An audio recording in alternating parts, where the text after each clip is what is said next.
Want to take right here? No, not So, what are you doing here with this thing up there in front of you? I can't see you. Here's what they're going to do. They're filming you sitting down after all, and as soon as they get through that, then they're going to pull back. You know, the person can interview and so on. Yeah.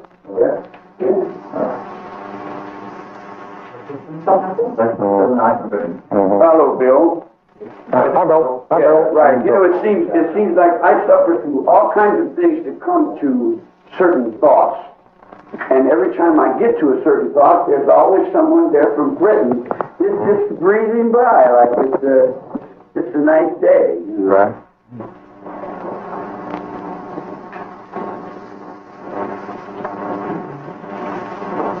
Is there a difference between British and Scottish and Irish? Or is that just Yeah, I'm Scottish. John's English. Okay. And there's a difference Oh, yeah. in that from where you're from. Sure. That's right. The basic difference is that the Scottish and the Irish hate the English. That's right. But realize the only thing I know about you guys is in the movies. Oh. You know? I didn't speak English till I was 6. Yeah. You changed the music when you was not supposed to. Well, we'll talk about that. Yeah, don't distort the word of God. We'll get to it all. Yeah, Okay. yeah. Let's just trust each other and everything. Recording that, gentlemen? That's all right. Okay. Sure. Okay. Like that. Now, I don't think in time, because I've been over 40 years in jail. I'm in the Supreme Court at least 10 times. I'm 3 professors in penology, psychology, philosophy, criminology, all the ologies of Babylology, you know, and I go out for a little, and I speak a little Gaelic also on the side. I've been in Clover for a lot of years. And I'm in the heart of the whole, from here to the bull rings of Spain. That Sean Connery, whatever his name, should know that by now. He's played my bagpipe off from the Hinman murder case at least 3 times in literary perspective. Somebody once said you're the most dangerous man alive. Do you think you are? I don't. That's ambiguous. It doesn't. I think all men are dangerous. Pain to themselves. That's. I'm His Majesty. I mean, you're certainly one of the most famous people in the world, or someone with your name is. Right. Well, there's a good reason for that. If it could be brought into light in true perspective with intelligent life forms, if there is such a thing on the planet Earth. But a lot of people don't know you were a musician. That's a second. That's a game. Yeah. Let's talk about that just a little bit. You learned some guitar from Creepy Al Carpus, is that right? Yeah. Alvin Carpus, yeah. Alcatraz.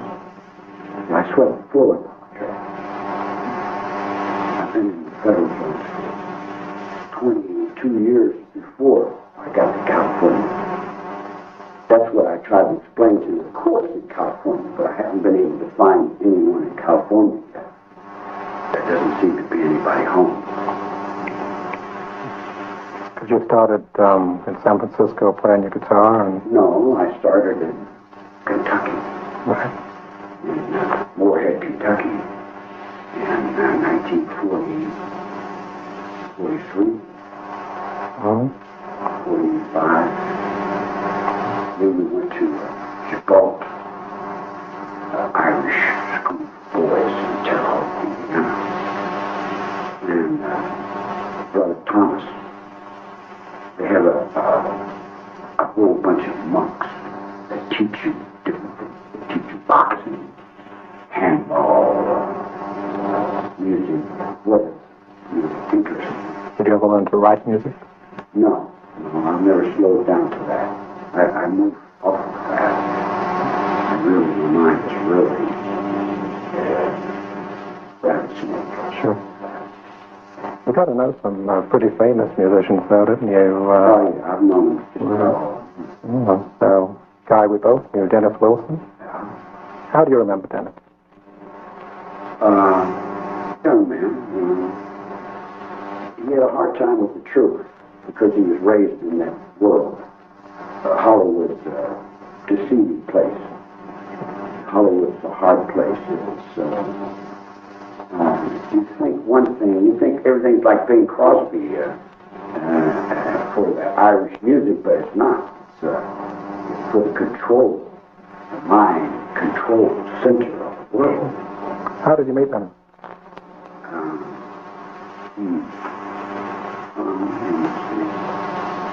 In a poker game. And Elvis Presley's house. You did some recording with him, didn't you? Huh? You did some recording with him. Do you remember doing all that? Yeah, they opened up their house. And I went through what they were doing, and I rejected it because I just got out of one prison, and I wasn't looking for another one. And their lifestyle that they live is pretty much controlled by the business manager that runs from New York City in his little red Ferrari. Did they tell you about the red Ferrari? The Beach Boys recorded one of your songs, didn't they? I think they recorded more than one. Which ones did they record? I don't remember. I can't remember back that far. You know. Remember Cease to Exist? They did. The electricity, the light switches, and the electricity runs off of a brotherhood that runs off of a cross, that runs off of a piece of clover, that runs off of 666, that runs up and down the hallways in Juvenile Hall from Boys Town, Nebraska.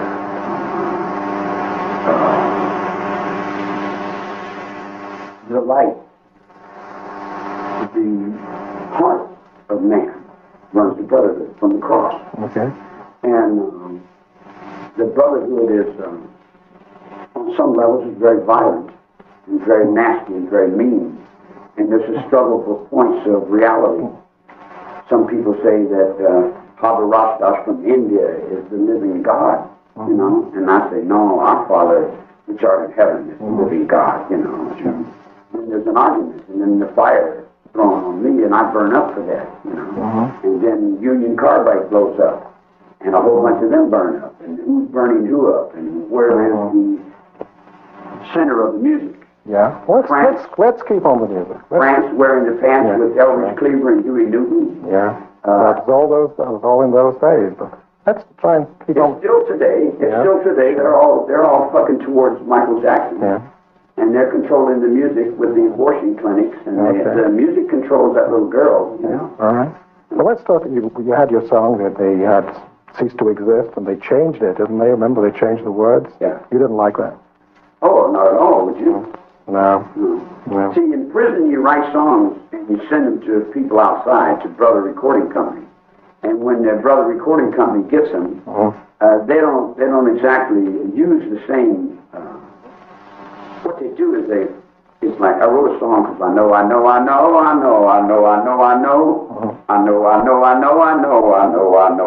It's a meditation song. Right. I was to myself, and I say, will in the mind, the body and soul. Will in the mind, the body and soul.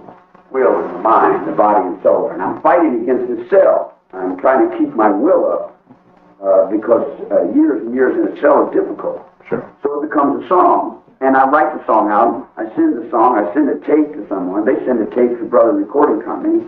And then when you hear the song, it's Ain't No Sunshine When She's Gone. You did? They changed it. Yeah, Right. they change it. They take your catchphrases. Yeah. And they take, it's like, if you got a feeling that goes, and you put that into the,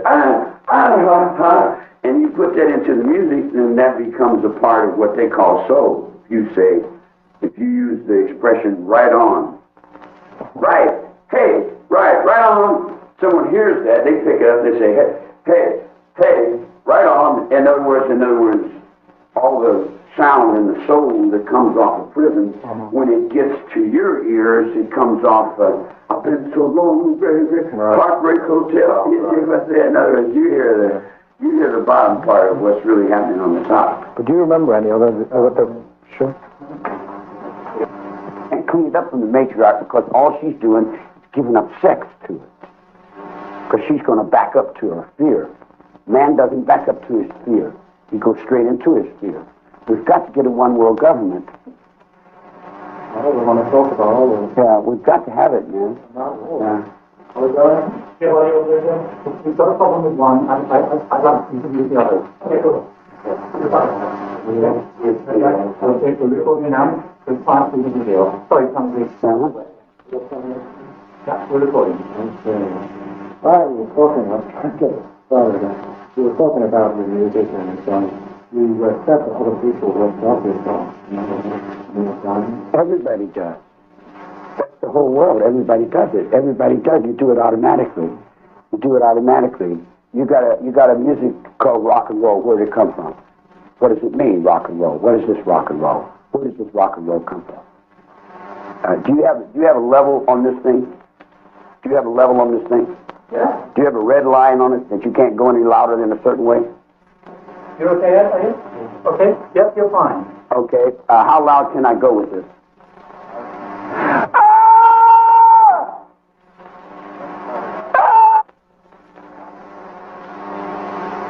Now, that's where rock and roll comes from. When you go on a cheer, and you sing on the cheer, someone hears that. They come in and they're going, ah! Ah! And they stay in prison 10 or 15 years, and when they're leaving, they're going, ah, ah. You see it? In other words, you got your majesty upside down. And music comes from the crown. Music comes from your king. Music comes from your Lord. Music comes from your soul. Hollywood plays music to little girls. I don't play little girl music. I play music for God. I play music for myself.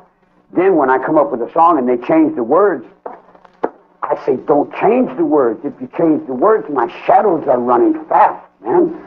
I'm running out of the monk's hood. I'm running out of Boys Town, Father Flanagan's, Nebraska. I'm running out of Irish Catholic Church, man.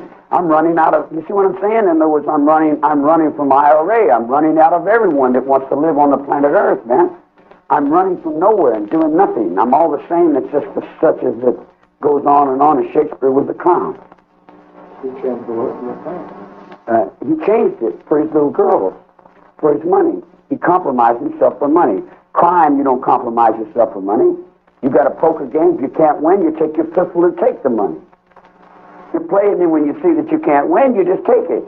You pull your claymore out, man, and you do what any black pirate does, man. You take everything on the board, and you go from another direction, you know. That's really important. Okay? Did you really audition for the Monkees? No. You know the reason they put that on there? Because, no, this is very intricate, man. The black hand that comes from the Catholic Church, the Romans have been using for years. The black hand is supposedly the hand of God from the cross that's really upside down and comes from the Negroes and the slaves that Abraham Lincoln played with. I've been talking to other people who use number 3 notes, Yeah. Yeah. Number that? Yeah. You like that? Yeah, it's all right. I used to play around with his daughters. That's Frank Costello, Abbott Lou Costello. Yeah, I know those people, yeah. I remember you very well. I'm I get around. I know, that's my neighborhood, like Jimi Hendrix lived, 3 doors from Dennis, and Elvis lived 2 blocks, so that's just like going and looking in somebody else's icebox. But you see, here's the thing, man, like me in particular, I'm not, I'm not impressed very easily by very much, I'm impressed by my counselor and associate warden to see if I can get to get to a guitar. Huh? You weren't impressed by Elvis. No, I didn't. We weren't. His divorce court was. That's another thing you got to realize. See, everything here is upside down. Everything that you do goes off to someone else. The real Humphrey Bogart and the real James Cagney was not really criminals. The real criminals died somewhere in San Quentin and Folsom, and the actors took them off, what we call take it off. You take it off and play it. You hear somebody sing something, you hear somebody say something, you say, that's cool. right on the underworld, the slang that comes from down under, the kangaroo, the bottles and stoppers with the ones and twos to the plates of meat for the jiggles and jars and the hammers and tack in the back. So much there you were going to work on a movie about Frank? Yeah. The Hebrew wanted to do that. Stromberg. He made a movie about something. He wanted me to play with Hamisa Kela from South Africa and Big Black from Kenya. And I told him I'm not going to get in between those two guys, you know, because like I'm not into mixing races.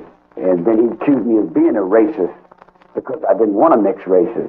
See, in other words, they used the black people to control the music. That's why in America you can't get rock and roll over into the American consciousness unless you go to England, because they got a lock on it from Nashville. They got a lock on it from James Brown, from the Chain Gang. They got a lock on it from the prison, because the prison is a big percentage of prison is run by black inmates. It's run by the fear of black inmates. Fear has a big thing to do with music. Who holds the fear holds the sound. Who holds the... It's like the mules get on one side of the mountain and go, and the mules get on the other side and go, and the loudest mule, all the jennies go to the mule that sings the best. It's the same thing with the music. The music has big controls that come out of Boston. That come off the Dukakis campaign. That comes off of John F. Kennedy. That comes off of Castro. That's a play on the Blue Eyes. That's a play on the Spanish court. Well, you knew what was movie people then in England? Yeah, I had all that. I'm a gangster.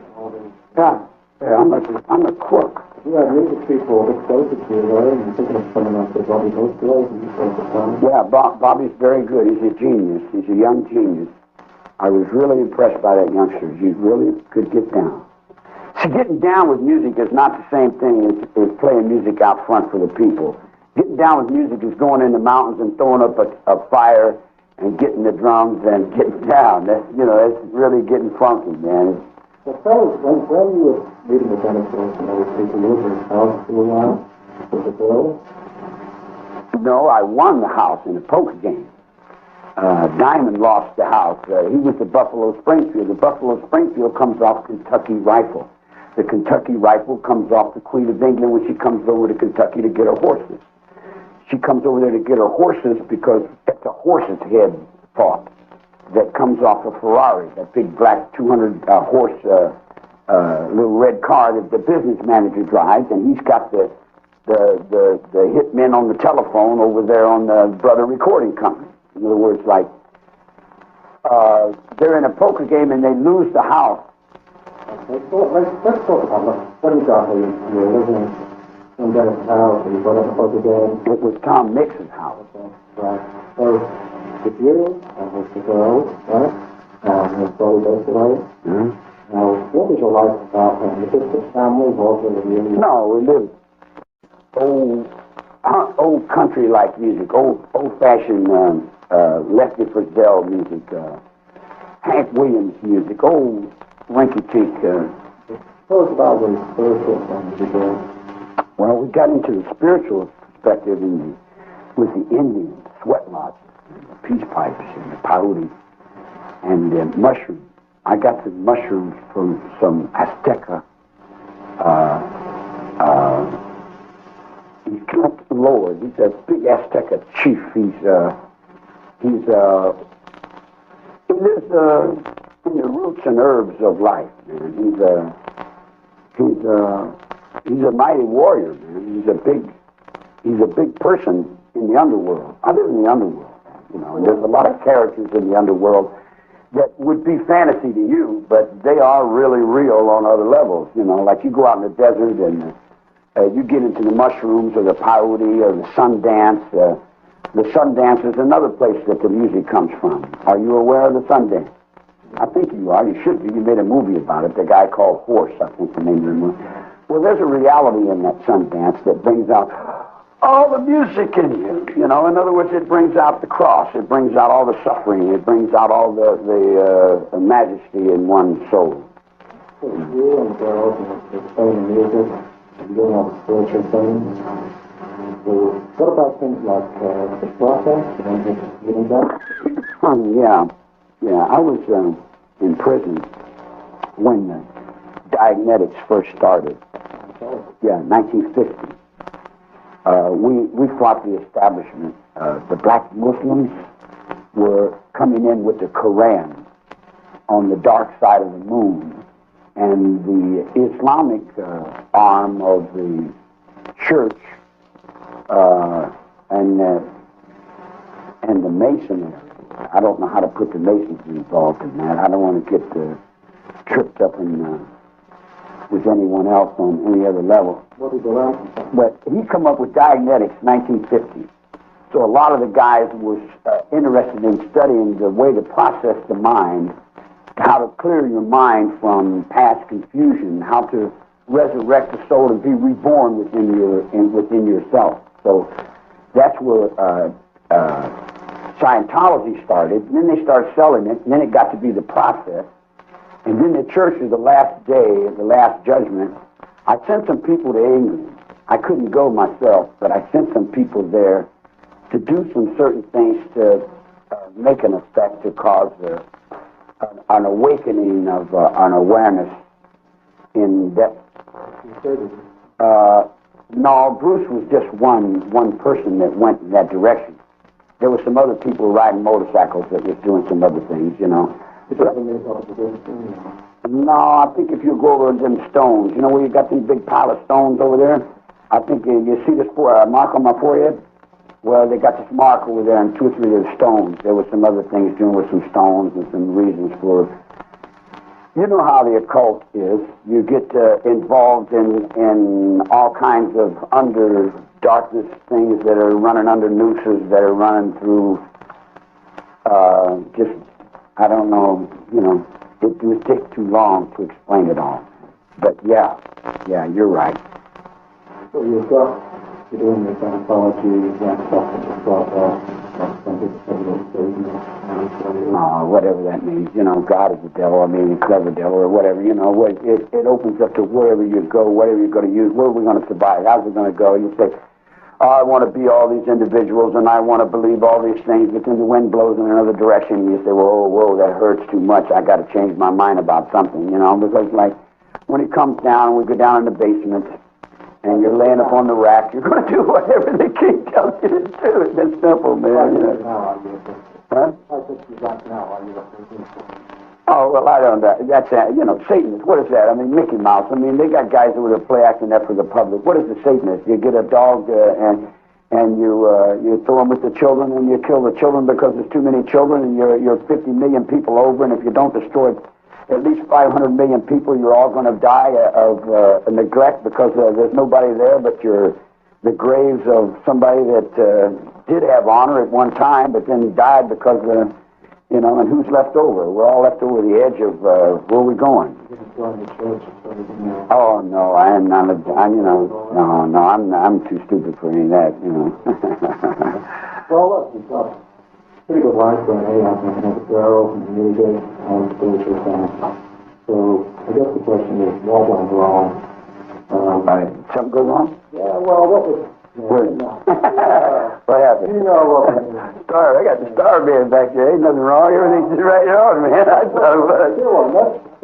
We got a $2 million establishment here. We're trying to work into the CC camp. If we get the CC camps going, we get rejuvenate this water. Okay. We'll come to that later. We'll come to that. Well, what are the people here? Kids. Little kids, yeah, they were little kids. I want to hold your hand, you know, yeah, they still want to hold my hand, you know, so it ain't them things. They get older, we get older, you know, I mean, but they're just kids as far as I'm concerned. McCartney, or whatever his name is, don't know what he's doing. He's up there making music with people that's creating babies all across the country that he's the father of all kinds of things that he doesn't even have the brains to realize, you know. You don't lay with that snake, or if the snake is going to eat you sooner or later, you know.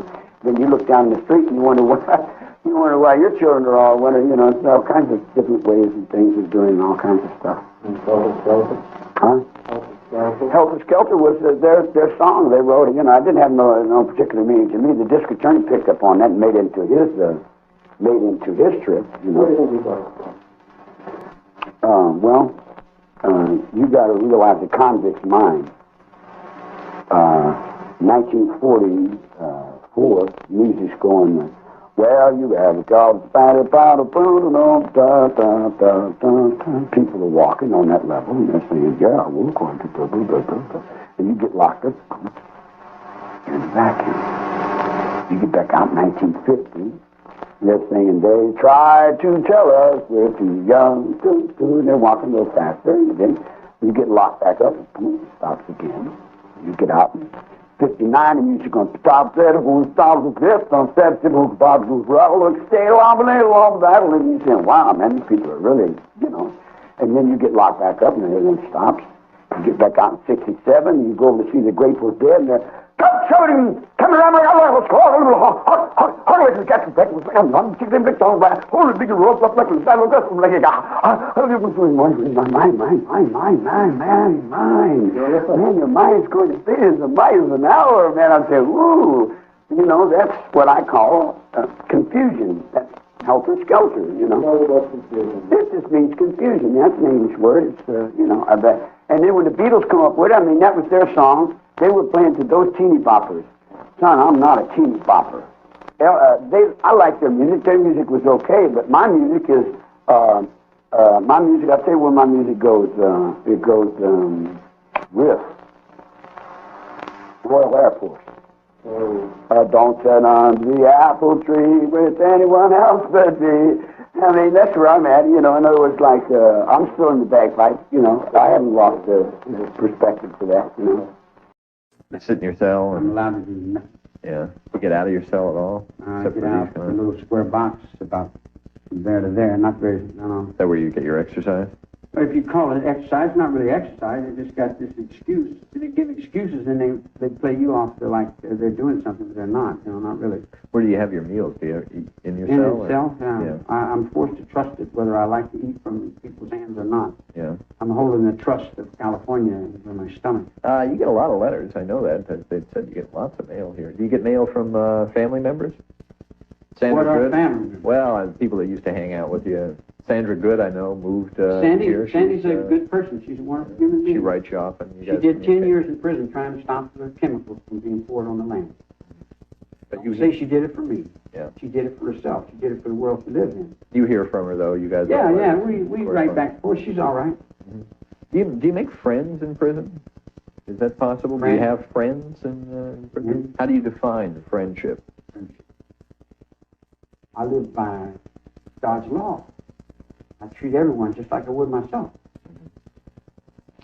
If you treat me right, I'll treat you right. You spit on me,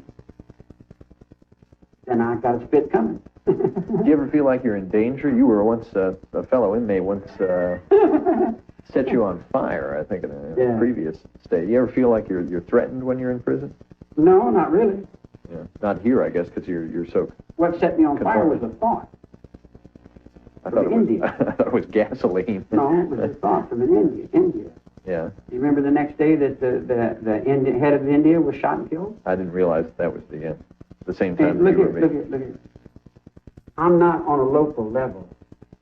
You're on an international level. I'm on a world level 3 times around. I know why the Queen wears her 3 stripes on her hat. And I know why she goes to Kentucky to get her horses. There isn't anything I don't know from here to the IRA. I know who gets bombed and why those 17 people starved themselves in Belfast. That's because I live in cell 17. Because those are angels that fly in my world. To me, those are 17 machine guns. yeah. If you hadn't grown up institutionalized, as you said, since you were 10 years old, what do you think would be different now for you? Well, I haven't grown up. Okay. I don't think I will.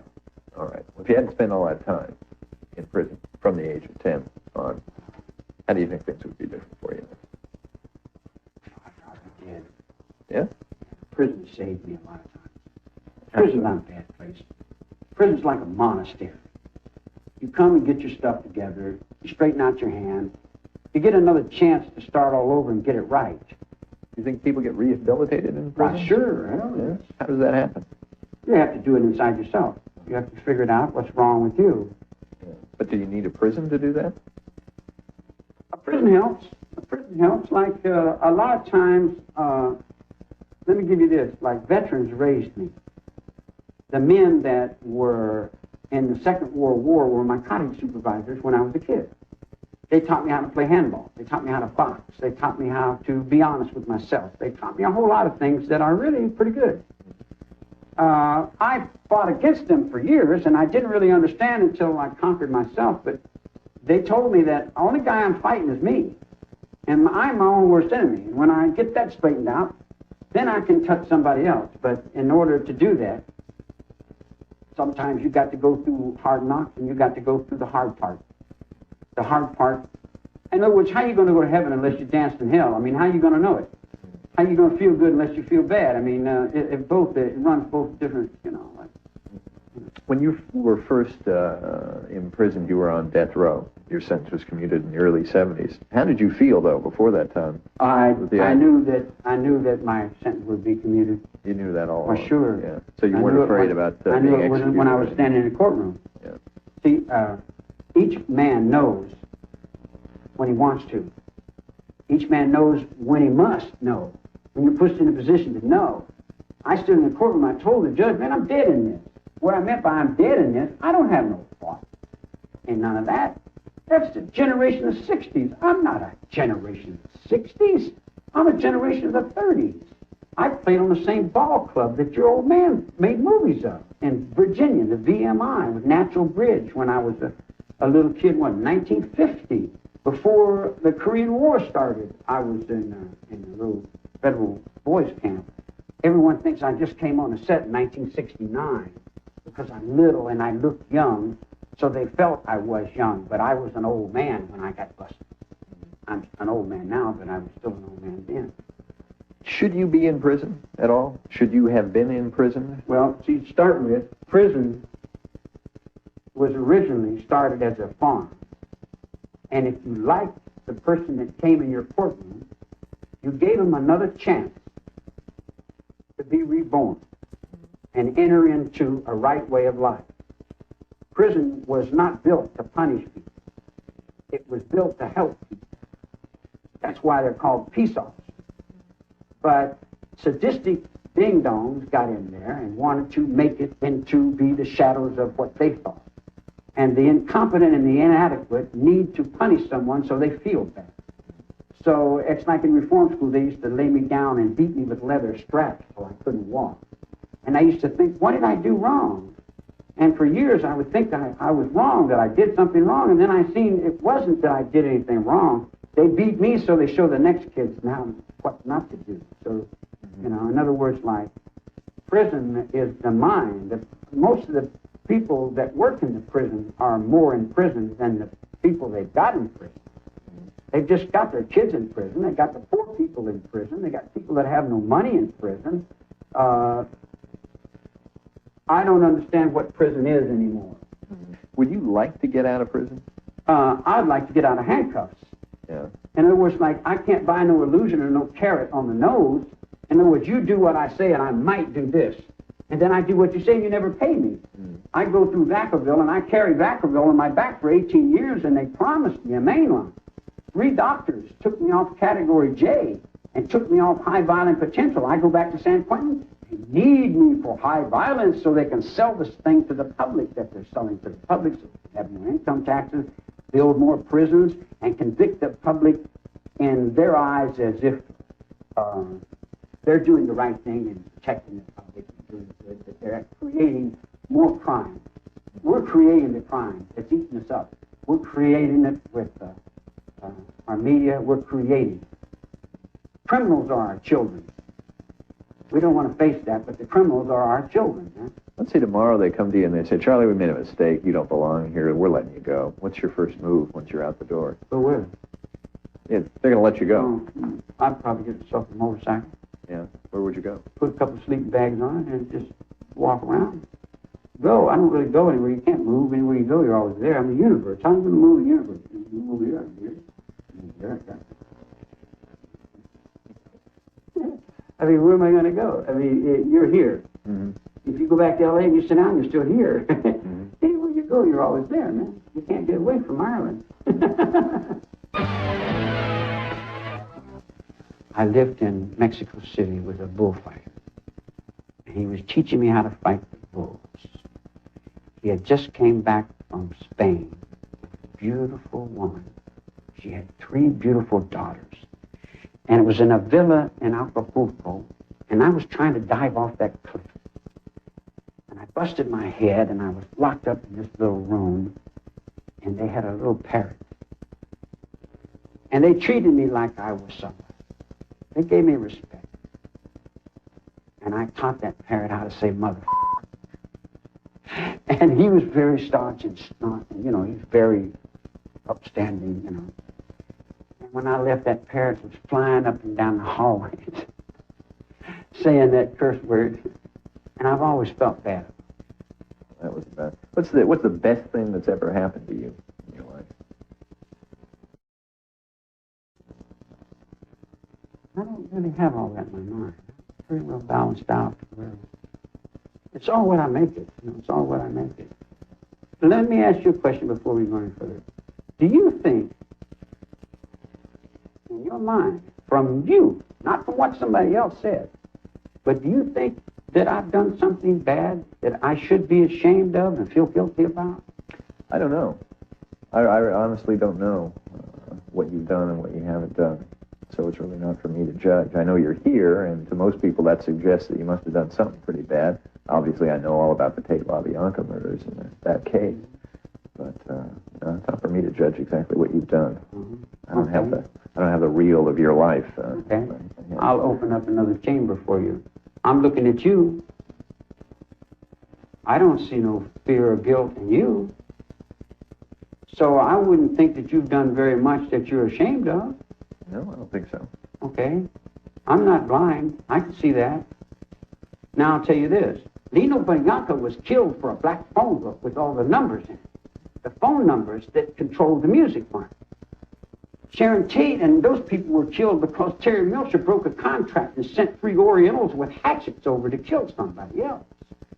He didn't directly do that. What he did was he sent his mother's man over to put the light out in another chamber. In other words, you raise man up in the music, and everybody wants to say, hey, well, mine is better than his, and what are you doing up on my stage? And who controls what on this set? And who is the man on this set? Clark Gable? Or where's your feeling? Or how does your heart beat upon this altar when you see Sharon Tate's body laying there all naked, murdered, dead? Do you think I had something to do with that? That was the altar. It had nothing to do with me. It was the turnaround of the whole world. It was the Aryan woman that was being bought up from the head for Rosemary's Baby. They was the cult. Did they tell you about all the film that they got with the dogs and the chauffeurs that came out of the black and white one?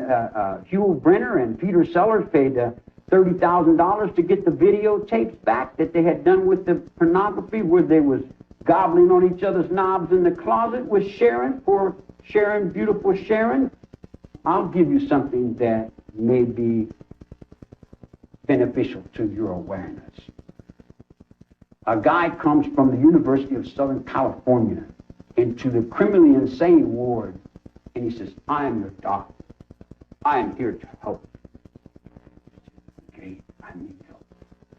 He says, what happened in so-and-so? How do you do such and such? How does it work for so-and-so? And when you go through, how does your mind? And he said, if you come to help me, why are you asking me the question? He gathers valid information, and if I don't give him information, he'll send this guy in with a big syringe to drug me down out of my head to where I can't stand up. That stuff happens in prison? Happens? What do you think's been happening to me for the last 20 years? You people are just completely unaware of yourselves and what you're doing. You've been I've been tortured in beat, prison? I've been burnt, I've been drugged, I've been misused in every direction whatsoever. It's got a new book that just came out that's just totally full of insanity. I can't get to a telephone. Anybody can write a book and say anything they want about me. Anybody can get on the TV and say anything they want. It's okay. It's okay. Because I'm already down and I'm handcuffed, and now they see I'm helpless, so they feel like they can get away with it. But as soon as I'm unhandcuffed, you watch the Sellecks and the Hansons, you watch all them Murphy Browns and all them Rose O'Connors, you watch all them start running. You watch them start running when the devil gets loose. Well, if the devil gets loose, what do those people have to worry about? Their own conscience. Yeah. I mean, you made it sound like you go after something. When the devil gets loose, that's your own, the devil's inside of you, man. Each guy's got his own little devil. And that's the doubt and fear that you got inside yourself. There's already people outside that see me in the fire every night. They're running from me in all kinds of different directions, but only because they did me wrong. And then there are other people that knows they didn't do me no wrong. I didn't do them no wrong. I'm just sitting here going, look, on the hill, man. I ain't done nothing. I've done nothing but play the guitar. So when Mr. Wilson says getting messages from Elvis Skelton about album better than Johnson. Come on, man. Music gives everyone messages. That's what music does. I mean, how do I have to appear like I'm some kind of maniac because I can hear something that the music says? When the music says, somewhere over the rainbow, in other words, I'm still there over the rainbow. And what's that? Kate Smith came out with that, there'll be bluebirds over the white cliffs of Dover. I'm still in Dover. I mean, I haven't, Well, that's what I mean. That wasn't wrong. I don't think anything went wrong. Huh? You messages to people, and you think that they're driving to kill people. Oh, no, that's... No, that was They've got friends that like this in the garbage, but all the mothers and stuff. okay. And they're trying to straight. We watched the role there, and he said, we understand that can be a beginning. Sure. Okay, well, it's fine. He said, Okay. he told no one. Okay.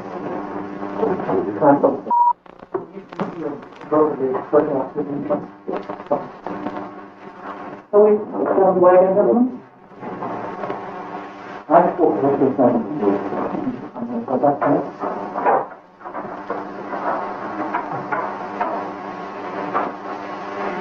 I can't see much.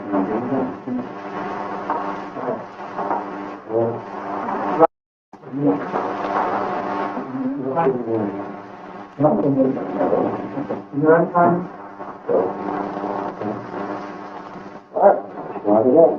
If I could get to somewhere where I could write, or I could have a tape recorder, then I could explain a lot of this. It's very difficult to explain 10 or 15 years in 2 or 3 minutes. The reality of words only say so much. The reality of motion that moves in prison moves on life and death, on what they call a line, a main line. That reality comes from handball courts and weightlifting piles, and it comes from someone dropping weight on somebody else's head, of somebody owing something, of a blood family debt, that the way it burns back and forwards to where if Watson has got something he can't face, and I go face his death for him, then he owes me back.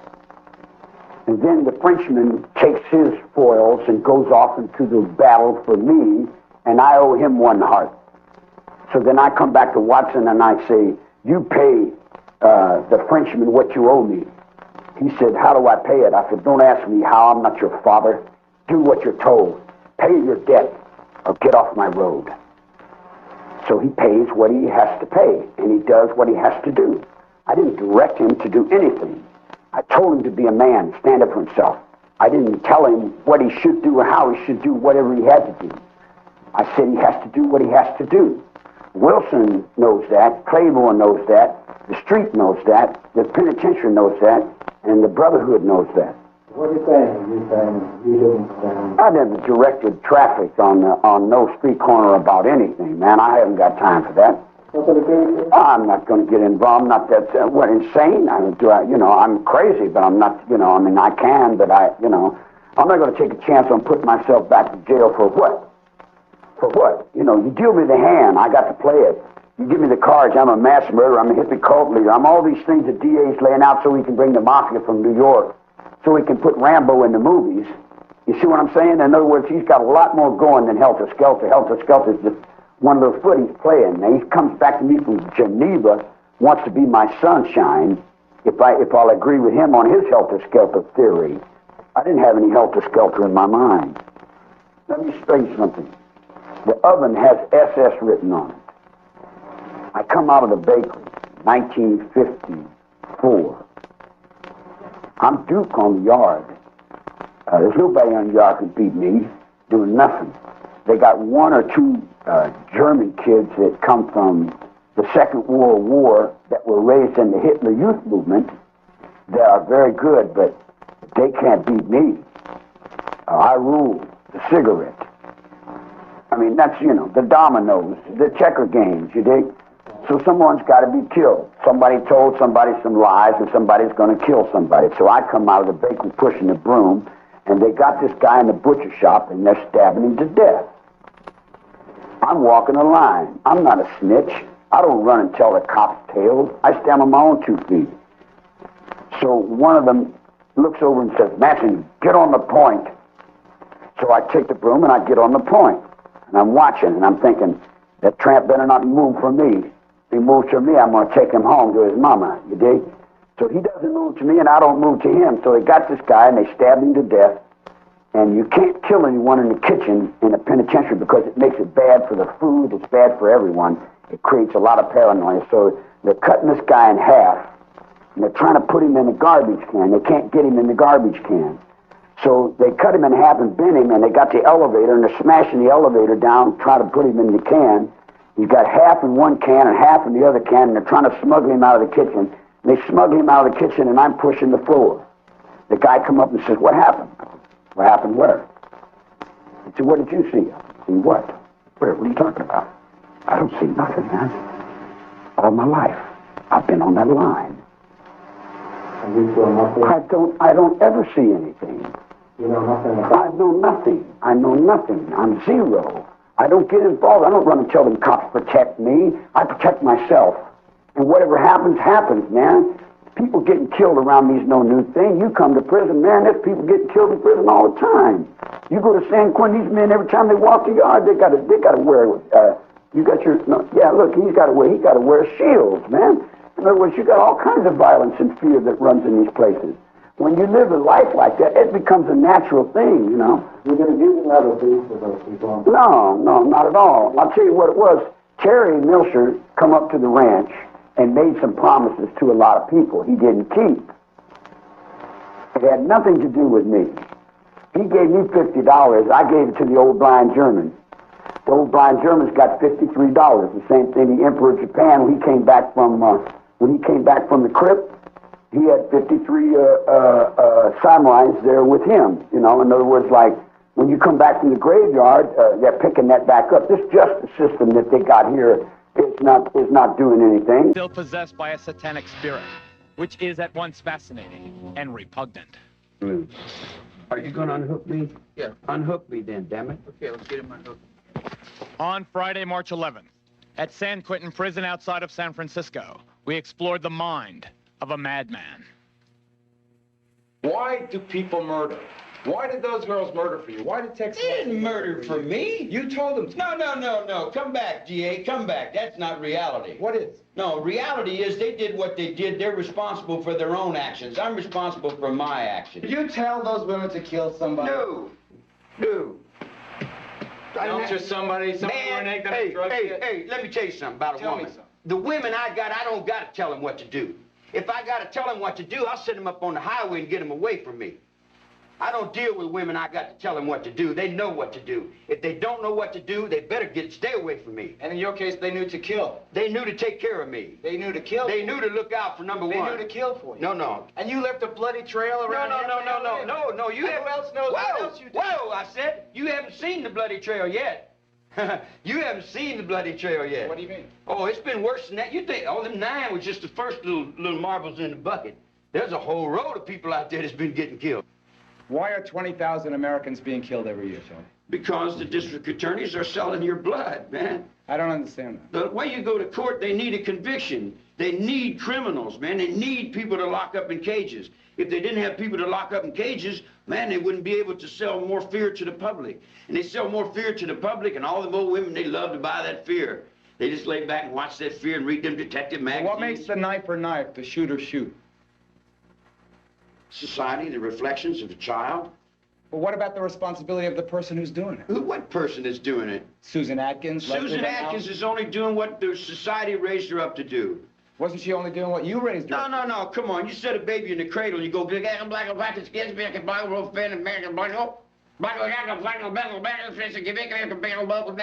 just no more, he's no more younger or older than I am. He's just a baby in the cradle. You tell him, baby, won't you light my fire? Baby, won't you light my fire? And then the kid grows up, and what's he start doing? He starts lighting fires. You say, no good kid, firebug, and throw him in reform school. You can't put the issue off on Charlie and say it's all Charlie's fault. It won't keep murder, Charlie. It won't keep the issue. Okay, I killed everybody since day one. I've murdered them all. I'm God and I've killed everybody. Now what? You know, where I come from, the guys with guts, they do it themselves. Come on, man. What if I just jumped on you and beat the dog shit out of you? Would that make you feel any bigger? You would or what have about to if get 3 friends. Yeah, you're a dreamer. Yeah, you're a dreamer. I got dealt the hand, hippie cult leader. What the hell is a hippie cult leader? Wait, you want to be a hippie cult leader? Hippie cult leader, all right. Here's your family card. Oh, I'm the family, I got family card, hippie cult leader. Mass murderer. Oh, mass murderer. 9 dead bodies. Now I got this hand. Now how would you play it? How would you play it? How would you play this hand here?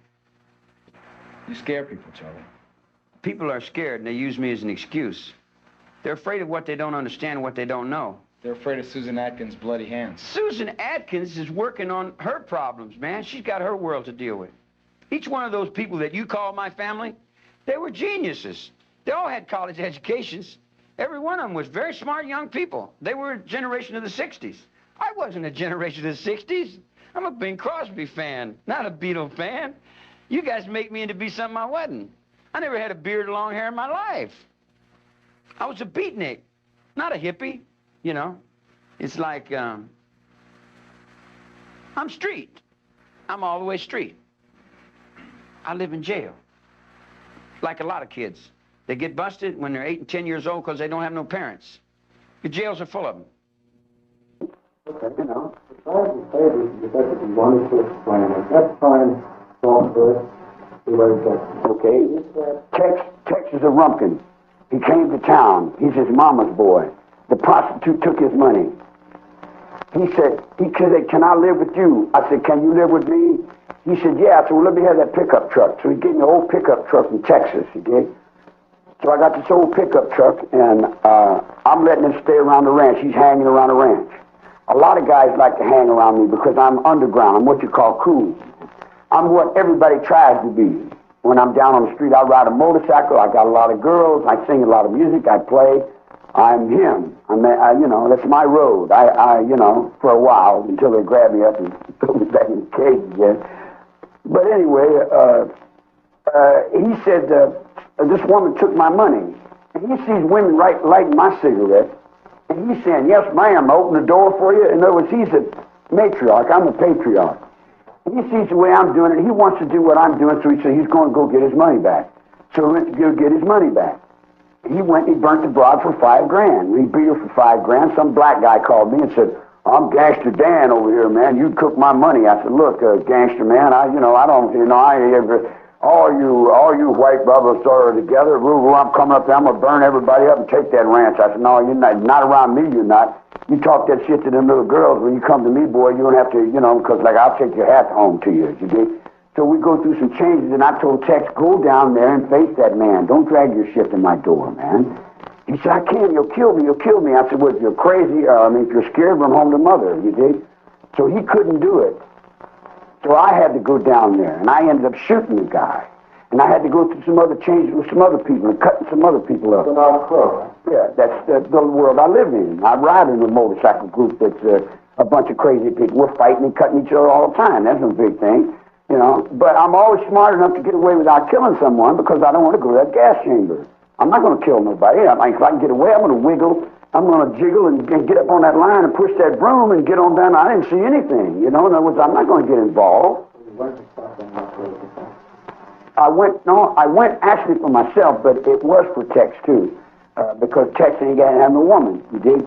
This black guy keeps taking his woman away from him, so I had to go get his woman back for him. You dig?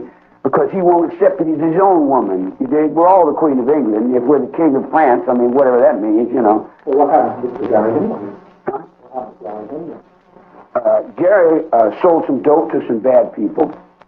He sold some drugs that caused Beausoleil's wife to lose her baby. He was an informant for the government. He was playing all kinds of treacherous games that he shouldn't have been playing. See, when you're in the underworld, you got to be truthful. If you lie and you're faking and you're snitching and it catches up with you, it bites you. You do it to yourself. I didn't think one way or another. It wasn't up to me to kill him. Dig what I'm saying? Here's the way that came down. Kid comes to me and says, Hinman owes me. I said, okay, what do you want me to do? He said, you're my brother, right? I said, yeah, that's right. He said, what do I do? I said, well, if you're big enough, go get your money. If you're not, sit down and keep quiet. He said, what would you do? Money, man, it's not worth the trouble. You dig? Let's go party, you know? I mean, what do we need money for? You know, we make it, we print it up, you know, it's got our faces on it, you know, Why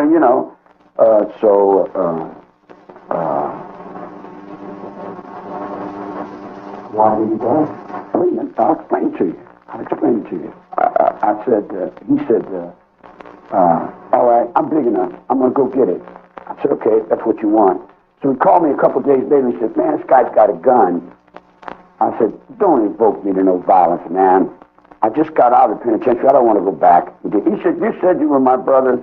And he said, what do I do? He's got a gun. I said, well, if he's got a gun, he's a coward. He must be afraid or he wouldn't have a gun, you know. I said, you don't need a gun, man. I said, don't reach for the gun. If you reach for the gun, he'll shoot you because you're putting his mind on the gun. Smack him in the mouth first. Put his mind on his mouth, then grab the gun. Oh, you're crazy. I said, no, I'm not crazy. It's just a matter of dealing with yourself because there's nobody there but you. You know, go take the gun or show me. So I said, don't, you know, so I got involved. So here I go. Bruce McGregor Davis and I go over to Hinman's house.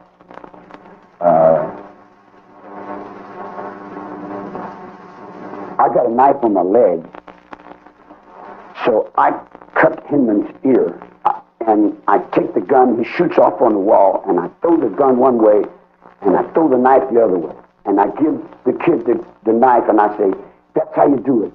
Don't bring me into this no more. Don't bring me into no violence. Then I'm thinking, I got to scare this character. So I am what they call in the underworld, I'm a bad actor.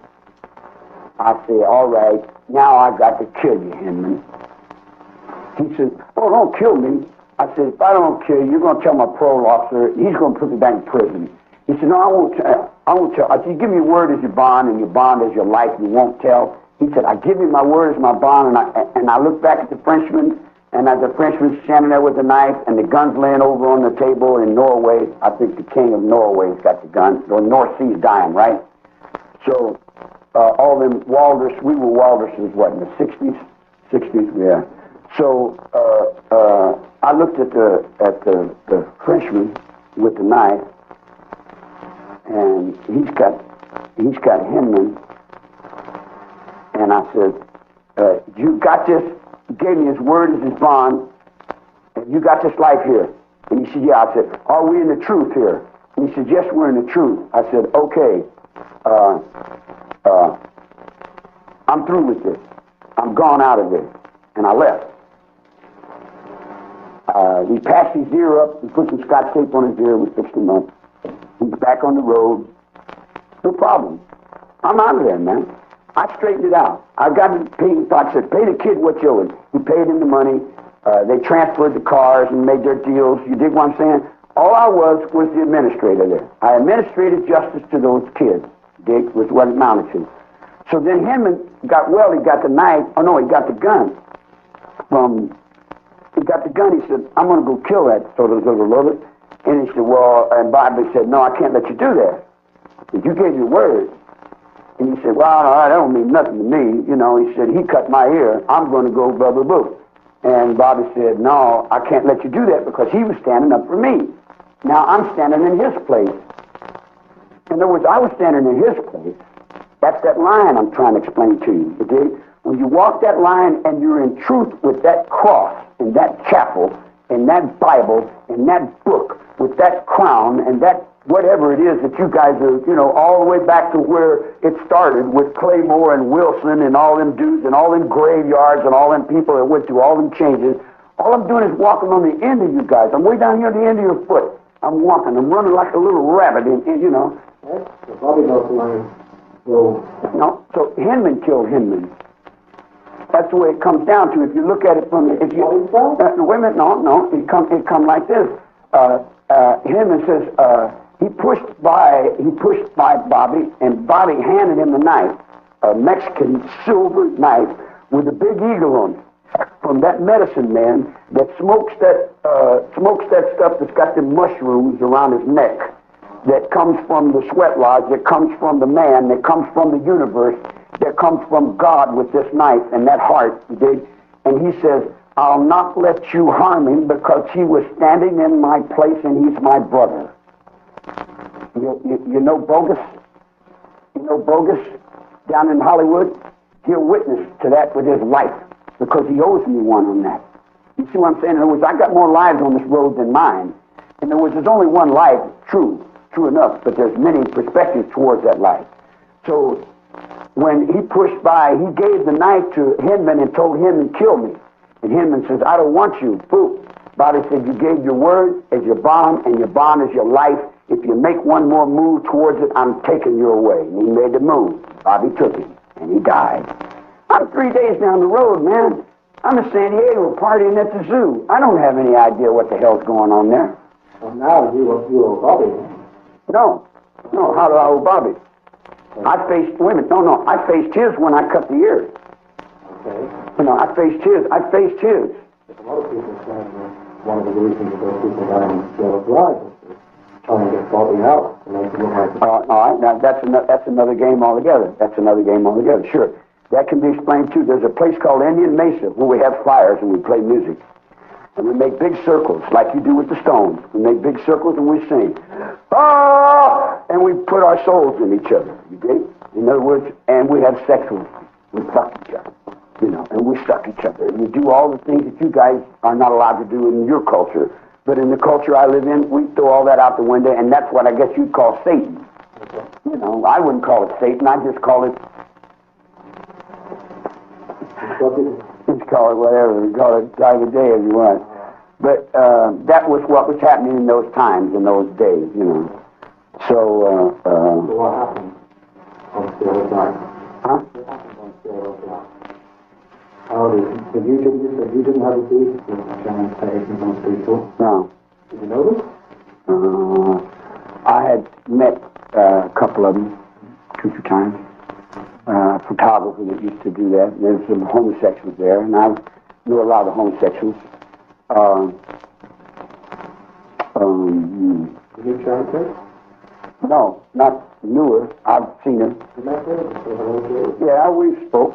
Hi, you know, but nothing. Did you have other people? That's another thing. Let's see. Let's see. Now we're on this mountain.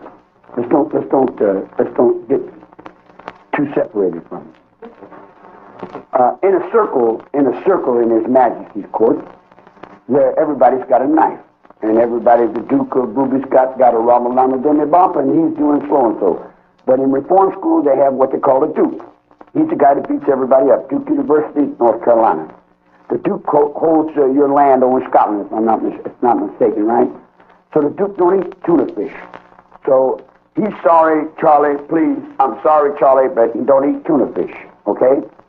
I'm not unaware of around here. That's one reason we're doing this interview, because you said in your letter, around here.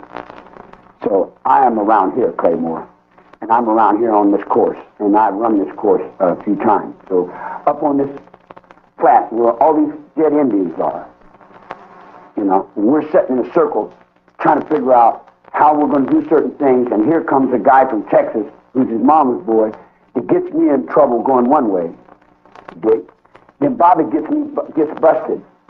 Then everybody comes around and says, Bobby's in jail. I said, I'm not going to let my brother in jail. In other words, I'm very strong in the brotherhood. And I don't let my brother down. In other words, like, I know I am my brother. If I don't help me, I'm not, there is no brother. So they say, what do we do? I said, I don't know what you do. Get him out of jail. He said, how do we get him out of jail? I'm not educated. I don't go to school, man. I don't know how you do it. You know, that's what you went to school for. You do it. You do it. Well, how do we do it? I said, how do I know what you do? I have no idea what you do. I know you owe me your life, tramp. You owe me your life. Pay me or get the hell away from me. You know, it's that simple. You know, I stand up for you. I march to hell with you. I go through all the things it takes to save your life, and then you come back to me and tell me, you dig what I'm saying? You got a brother over here. Get him out of jail. They said, and they said, well, we'll get a lawyer. And someone said, well, you get a lawyer. Lawyer's just going to take your money and lie. Somebody else said something else. Somebody else said something else. I got in a truck. I went to Big Sur. I was gone for 2 or 3 days. I came back. Now, here's one of my sins. And I'll confess to you clearly and openly to the world. I never realized how much mind I was holding with those people. I never realized how weak you people are outside. I've been raised up inside with these guys. These guys are powerhouses. These guys are strong men. I've been raised up amongst men all my life. And I go out there and I tell someone, come over here and sit down. They go, whoop, and sit down. They say, how do you do that? I don't know, what? You know, in other words, like, they do it to me in prison. That's the way this guy tells me. He said, get over against that wall, put your hands in on. So I learned to do what he says, and I just go out and do what he says. So I'm reflecting reflections on that are reflected to me, and I can reflect no more to you than's been reflected to me, you dig? So I go through all these changes, and all these people come to me, and they say, can we be with you? And I look at them, and I say, no. And they say, why can't we be with you? I said, because I'm with me. Can you be with yourself? And they say, yes. I said, what do you need me for? Okay, you're coming to yourself. There's all these persons you need to get them out. Yeah. So you're saying that the murders on scale of right happened because they needed... Partly. Part of it. What was the motive in that? Part of it. Yeah, there's a whole lot more. Here's an episode. You remember when you was in school and you had a bully in school and somebody went by, the bully went by and said, are you looking for trouble? And you what? You said, no, I wasn't looking for no trouble. That's calling you up. Is that right or wrong? It calls your mind up to start looking for trouble. You're not thinking about looking for trouble until someone comes and says, they yell off in your head, are you looking for trouble? And you say, and you say, yeah, he's looking for trouble. And pretty soon you start looking for trouble. You don't know why you was looking for trouble. Part of it. In other words, here you got a psychotic episode with 150 people. You got 150 people running through Hollywood playing music, smoking dope, having sex orgies, riding motorcycles. All I was one little small music group called the Family Jams, man. Oh, that's good. Not the obese people. Yeah. You know obese people? Wait a minute. And not only that, all these girls that you keep attributing me to were just girls that happened to be in their subculture that was in that free love trip. And the only reason they're still with me is because I've never lied to them. I don't lie, man. I quit lying a long time ago. Don't lie to us now. I'm sure you won't. I ain't got no reason to. Okay. The time's done. You said that was what it looks like and it wasn't the only reason, but... No, that's part of the reason I said. That's part of the reason. Part of the reason. Another reason. Yeah. There's a lot of other reasons. There's a lot of other reasons. Yeah. God damn, I don't know whether you'll understand it or not. A young kid's walking down the street. A cop comes up to him and says, shines a flashlight in his face and says, hey, boy, up against the wall over there. And scares the kid. Kid gets up against the wall and he says, what are you doing out here? It's after 10 o'clock at night. You out here burglarizing stores? No, sir. I'm not burglarizing stores. The cop is a rookie cop, and he doesn't realize what he's doing is he's programming this young mind to burglarize stores. Being a juvenile delinquent, I went through that, and I burglarized stores and ended up in reform school. That way I figured out why that happens that way, you dig? The cop is practicing his procedure, you dig? So they come to the ranch and they raid the ranch. And they say, are you causing trouble, Manson? And I say, you can't call me up for that. No, I'm not causing trouble and you're not programming my mind in no trouble either. Fear don't work on me anymore. You can pile 10 dead bodies up there and bleed all day. It don't bother me a little bit, you dig?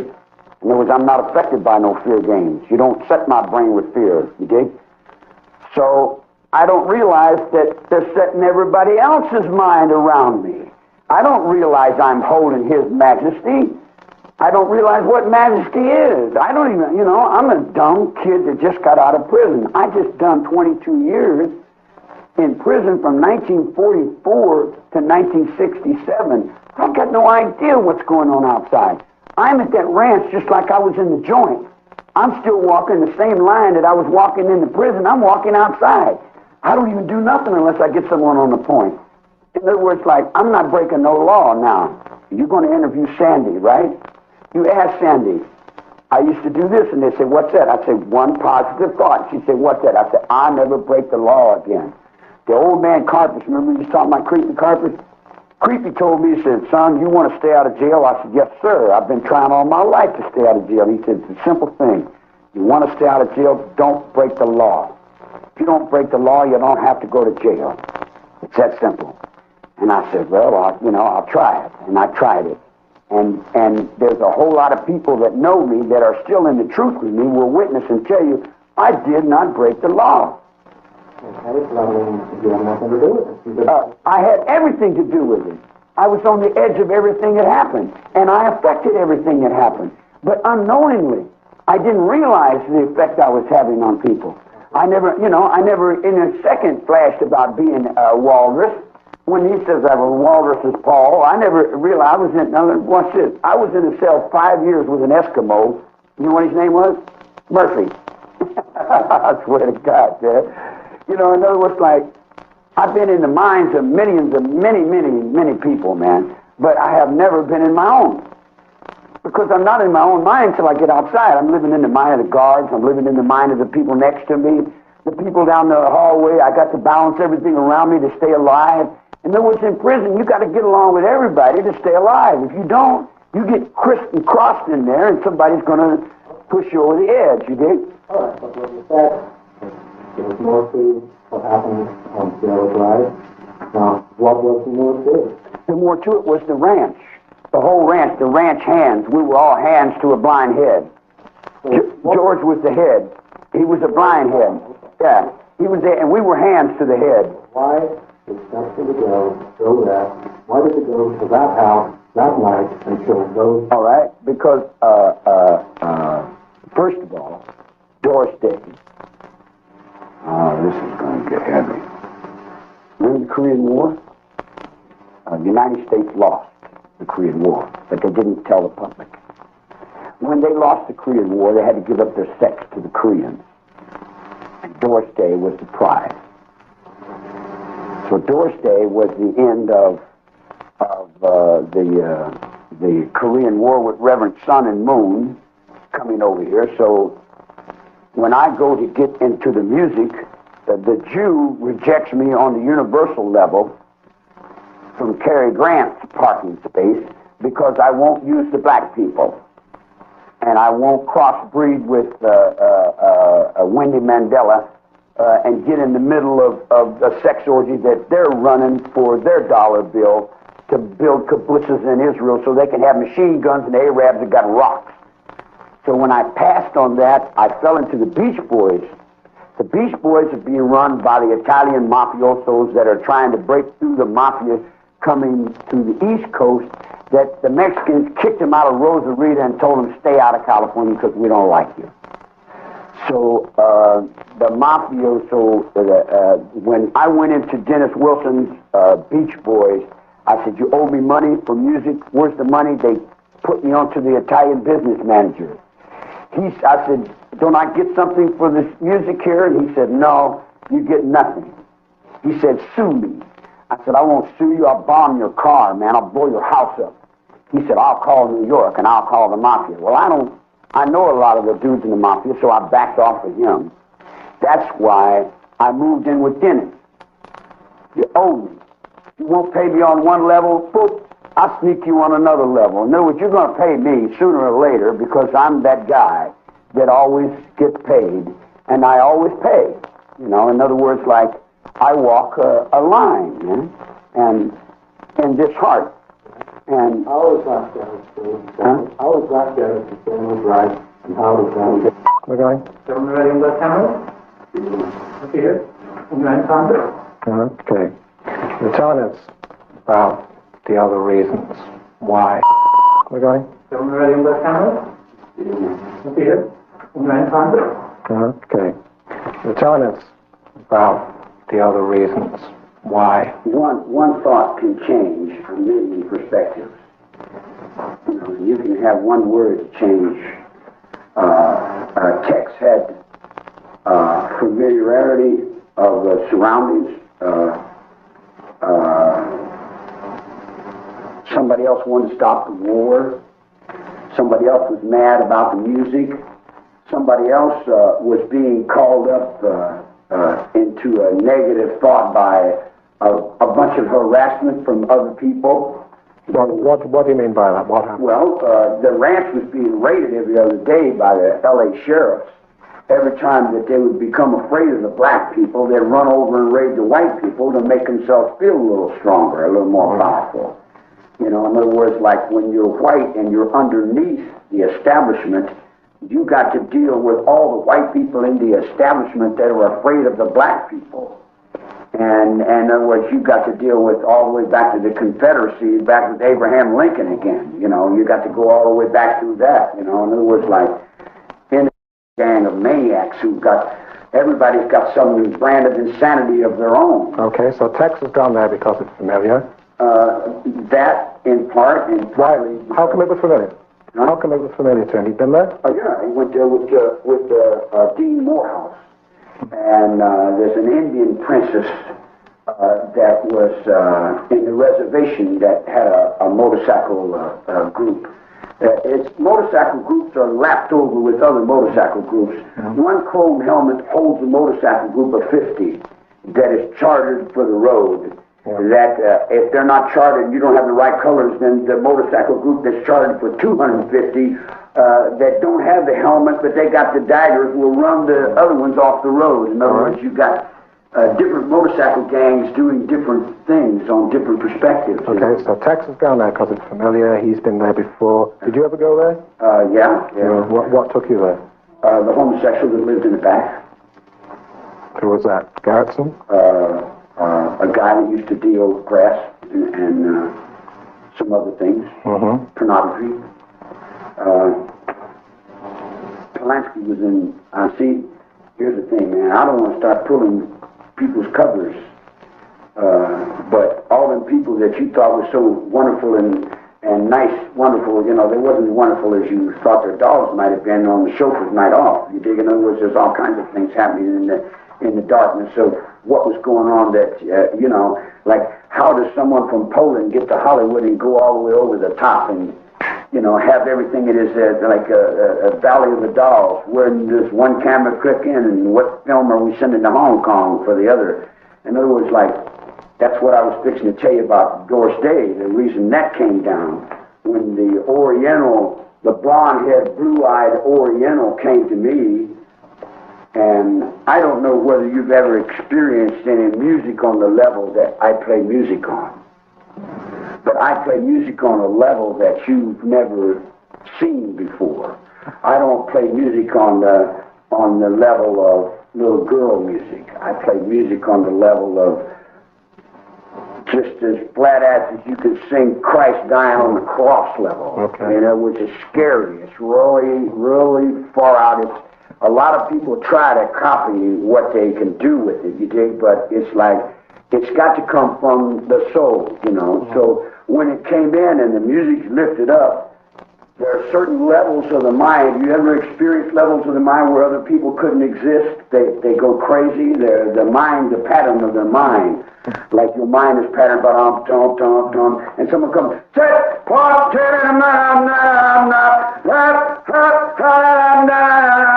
you see what that's doing to your mind? Now take it up. You see what I'm saying? In other words, when you get there, then this guy starts going crazy. And then he gets on his knees and says, "Oh, Lord, oh, God." And I say, man, he must be talking to the bass man because, the drummer just left. He scared the drummer off, you dig? Two other people fell down. Somebody went through a fit. Somebody wanted to pray. Mm-hmm. You see what I'm saying? In other words, when you open up the soul, when you open up the whole of that soul, you dig? Okay, this is great, but we still got a pile of bodies in this house. Yeah. So how did they get dead? I mean, they haven't just died. Okay? Yeah. The guy comes up to me, he says, you're God, you must be him. I said, get away from me with that. Who said that? He said, Who said that? the Oriental. Who's He that? said, Who's "This that? is Who's my the Oriental? music. Do you remember his name? This is my music, you little bitch. Yeah. I'll take your heart out of your chest, tramp. Down when I come over to you. Okay. You dig? He said, what are you doing out here playing? Melcher sent this clown over to me. To Melcher, this is the man. Whoever sun and moon is the man to Terry Melcher. He's not the man to me. Put him in the main line of San Quentin. He's not the man guy. Put him over on death row for 2 or 3 times around, and he's not the same guy who was in some clown outfit playing some fucking game with some circus. You dig what I'm saying? In other words, I mean, none of reality. There's a lot of men on this road. You Okay, dig? so- And don't ever touch the music that you don't even know exists. So it's got something to do with Terry Melcher. Yeah, having no, that- he came, he wanted to fight. I told him I don't want to fight. I said, Bruce, you want to fight this guy? You fight him. I'm not going to fight him. I ducked him and ran behind the barn. I don't want to fight him. So Bruce was getting ready to fight him. Somebody else was fighting him. He was fighting everybody else. You dig what I'm saying? Then he come to fight me, and I got one of the things that then I put over his head, and I lay him down. Thing. I said, you want me to cut your head off? I'll take your life now. You know, and I got him right up to the point of taking his life right now. And I said, look, man, I don't want to go to death row for you. I don't want to go to San Quentin for you. He said, stay out of the music or cut my hell. I said, go back to your wife and get under her bed and beg her for forgiveness. Okay. Because if I take your head, it won't be where anybody will know it. I said, now get. And I ran him off. But when I ran him off, everybody else is still in the war. The war hasn't ended. The Korean War is still going on.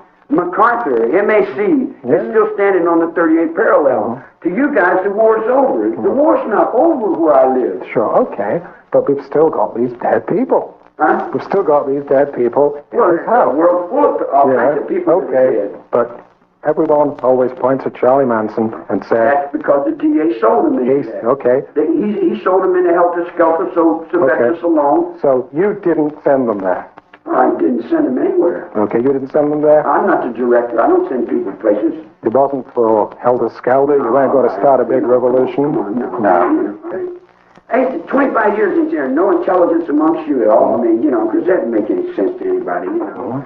But what you're saying now isn't making a lot of sense to a lot of people. Well, that's what I'm saying. You know, you can't just explain it just in 1, 2, 3. It's not that simple. There's a running episode for 2 or 3 years of fights and sex orgies, and you know when you open up a sex orgy, what happens? You get 4 or 5 bulls in the same ring. You know what? All these bulls start banging on each other. I can't get my stuff up. You made me lose my stuff. I want to fight you. And you got all kinds of fights. You got all kinds of, you know, in the words in the outlaw, man. That's what outlaws do, man. Outlaws are always fighting and killing each other, man. There ain't no new thing to where I live, man. So you're saying the people in the house were the only thing that outlaws made too? that, wait a minute, the only thing that made that any different than anything else is that Broad happened to be an actor. Okay. If she hadn't been an actor, no one would have even heard about it, man, and probably no one would have got busted. So you're saying that the people in the house were No, I'm saying if you go to the L.A. morgue and you watch how many bodies they bring in there at night, they bring 200 or 300 bodies every night. In other words, you know, that's life, man. People are killed all the time. And they say, well, if you feel any remorse, that's different people doing a lot of different things. But directing someone to go do something like, you know, that's, you know. But they didn't do it for you, and you say... There you go for me, man. No. Oh, no, I'm going to accept what you're telling me. I'm going to accept for a moment that they didn't do it for you, okay? So I'm asking myself, why did they do it? They do it because they had to do it. They do it because they had to do it. They had a beef with those people. No. Life pushes it to do that. Life pushes it to do that, and it's going to be done. It's got nothing to do with personality. It's not me. Of course it has. Of course what am I, God, man? Of course it's going to do it for What am I, God? Because if you say that they didn't do it because they had a beef with those people, you're almost joining up with Vince Bugliosi, because you're saying it was done at random. Let's look at it from his point of view. All he had was a bunch of murders and a bunch of people, and he wanted to win, and he took advantage of it completely. Let's face it, everybody in this world is out for number one, and everybody uses everybody else any way they can. And don't come up like he was doing it for the better of humanity, because he don't give a shit about humanity no more than anybody else does. When it comes down to it, everybody's digging their own hole for themselves to lay in, man. But if it had anything to do with it being Terry Melcher's house once. It was Terry Melcher's house because the people were at that ranch was mad at Terry Melcher because he didn't do what he said, number one. Number two, he sent somebody over there to fight.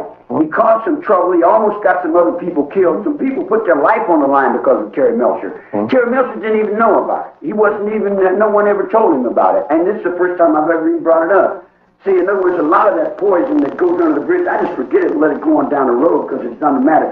To dig it up only brings up more negative, more bad thought. It doesn't do anything. It doesn't prove anything. It doesn't. The time is done. The crimes are over. It's already gone through the things. It went through the changes. You know. Now they're coming back up and digging it back up to go through it all over again. Take it to court.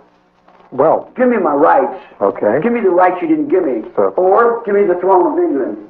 Yeah. Some people say you should get a new trial. Okay. If they don't give me a new trial, let's look at it from that point. Right. If you don't give me a new trial, I ain't got no rights at all, man. I'm kept in handcuffs for 23 years. These people do anything they want. Take my mail anytime they want. They do anything they want to do to me. So where does that put you? But English speaking people, where does that put you? You got no rights, man. It all comes back to the king. You got the right to do what the king tells you. The rights go to the king, and the king has got all the rights. And you know where the king is? I've got it hid in the desert. It's a little girl. Yeah, King George, you read him. You know, he's from Ohio, you dig? In other words, we're in this world together, guy. Don't put it all on me and leave me carrying it. Leave me locked up the rest of my life and say it's all your fault. But if you be responsible for your part of it. If you were ever going to have another trial like your friends and your supporters want you to do, then you'd have to go into court, or somebody would have to go into court and say, those people weren't killed for Charlie, those people weren't killed because Charlie sent us there, those people were killed because, and there's got to be reasons. Semantics, those people were killed for Charlie. You could say those people were killed for Charlie. For everything that Charlie stood for in his music was for survival in the planet Earth. I was trying to put the feathers back on the ground. There's some feathers over here they take off the ground. There's a place called Fountain of the World where a bunch of people got blown up. Some people from the Navy. And the Second World War came in 1948. And they put dynamite up underneath the house when they opened up the Feather River. They said, the people with the money are taking the water and buying up the water in the desert and killing all the life on the planet and taking all the water and putting it in the city. So you got all this water going to these big cities, you build these big cities, but you got no water over on the land. You got no wildlife on the land. All the birds are dying, the bees are dying, all the animals are dying. You're not going to have any life on the earth. All life on earth is going to die unless you do something. So he decided he was going to do something. He got in there and he blew himself up. What happened? They covered it up, lied about it. You dig what I'm saying? It went on to another generation. The next generation picked it up. It came to my generation. I stood there trying to figure out what the hell was going on. Why am I doing this? Why am I sandwiched into this? Why do I have to worry about water? I mean, I'm not a naturalist. I'm an outlaw, man. I'm a street dog. I'm nothing. But here I am with the world's problems. I got to figure out this and how that's going and where these things are happening. And then I come and I sing it to my people. That's a red of call. Let's hold it to the holy. That's the roll of hand around those bandu tabala. And then we're singing and we're going through the changes and they start jumping off and doing things. They're jumping up and she says, there's an armada coming in. You dig? So they jump in their boats and they go out and a big fire comes. They said, did you do that for the queen? You did it for yourself. You say you did it for the queen, but you did it for yourself because you knew if you did it good, you're going to get your reward for doing it. Because everything we do breaks down in the last days and the end of time. You've only got one thing. That's you. And whatever you do for yourself. So then they come to me and they say, well, we're in one with you. We want to be with you. We want to accept you as being one. You dig? I said, okay, I love you too. You know, we're all good friends. You know, I didn't push them people to do nothing. Them people did what they wanted to do. I didn't make nobody lay down for anything. If they didn't want to lay down, they didn't lay down. Okay, so you didn't send them. It wasn't done on your orders. The only thing I did, I had a Confederate sword. I hung it in the kitchen. I said, don't lie. Okay. Anybody at this ranch, don't lie. If you lie, the sword might jump off and come and get you. But I didn't, I never had anything to do with directing traffic, man. Okay. I don't know how many times, how many ways it can be said, but it can be said the same way as it can be said again and again and over and over and over. Give me my rights in a courtroom, man. Give me my rights in a courtroom. Now, you had a little time to listen to me talk. Do I sound like I'm incompetent or inadequate? Well, then why did they take my rights in a courtroom? Because Bugliosi was scared to death because I knew what happened. I could have took it apart and explained it. There was nobody in that family that wasn't willing to tell the truth. All them people were willing to say, yeah. Leslie said, yeah, I killed her. And he said, why did you kill her? I said, I killed her to stop the war. Said, what did you think about when you killed her? I said, well, I said, at least you won't be sending your kids to war. Why don't we do it in the road? And then all these kids are out here doing it in the road, you dig? And then you're singing all that stuff and saying, well, it's all Charlie's fault. Hey, man, I didn't write the songs. That's not my generation. My generation's Bing Crosby, man. I'm not generation of the Beatles. I was in Charlie Tuna and the penitentiary McNeil Island when they come out, 60s, all during the 60s. I was in Mexico City in the 50s. I wasn't even in the United States. I was in the jails down south on the border, man. Okay. So let's look at a few little details. There was a story that you went to the house after the killings, did you? No, you know what that is? No, here comes one of you, Fitzgerald. I got a lawyer because his name was Fitzgerald, and I thought, man, with a name like Fitzgerald, surely there must be some soul in this piece of humanity. So I suggested that he take a portion of this pie and get into this because there's going to be some money here because all these vultures were picking everybody's bones apart, see? So Fitzgerald jumped up on the district attorney's side because it was easy. That's why Billy Graham's daughter is having Italian babies right now. Because they moved the whole Catholic Church over there up in those procedures. They put off the top of the Queen because she's doing that with what's that guy that got out of prison over there in India, Mugabe? Did you guys forget he was a convict? He got out of prison. In other words, you guys get stuck in Hitler got out of prison, right? Well, all those guys who got out of prison was in the same thought that I'm in when I got out of prison, Okay. So this guy Fitzgerald has got something to do with him. Yeah, Fitzgerald, he read up on the law and says that the only way that they can keep from giving me a trial is they got to prove that I was in the house when someone was killed or after someone was killed. Okay, so you didn't do it? No, hell no. Somebody did. Somebody did what? Somebody went back to the house. Back to the house? What house? To Sierra Drive after the killings. Who? We don't know. I'm asking you. Who told you? Who told you that? Somebody heard them. Okay. There was somebody on the other side of the canyon heard people in that house at 4 o'clock in the morning. That's 4 hours after the killings, and they were having a big argument. Who do you think they were? Probably the maid. No, she didn't get in till later on. Somebody went back there. Maids do a lot of things. No, I don't think. The maids get around a lot. Yeah, but they don't move a lot of bodies around, Charlie. I mean, it's. Hey. Yeah, they didn't do that. They didn't do that. You are an intelligent being. No, it wasn't a rumor. It wasn't a rumor. It was a kid. Damn the reason. Look at the effect. Huh? Well, if we want to look at the effect, we've got to understand the reason. Hey. Somebody heard. Listen, there's not a cockroach in that town I don't know. Okay. There's not a rabbit, there's not a fox, there's not a raccoon or a rat in the sewer pipe that I don't know. And I'll tell you, nobody was in that house from that ranch. So somebody from outside the ranch? That house was randomly, by mistake, it was just there, man. The whole thing jumped from the soul. It jumped from the soul. The guy took it off, decided that's what he wanted to do. There was no direction. It's like, we're circling people here. We're sitting in a circle, and it's hot, And someone comes in with an orange sweater. And somebody says, man, I sure wish we had something cold to drink. And someone says, how about some orange juice?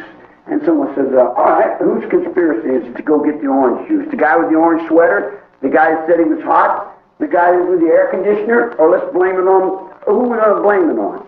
Let's blame it on somebody we can get away with blaming it on. Let's blame it on some convict that ain't got no money.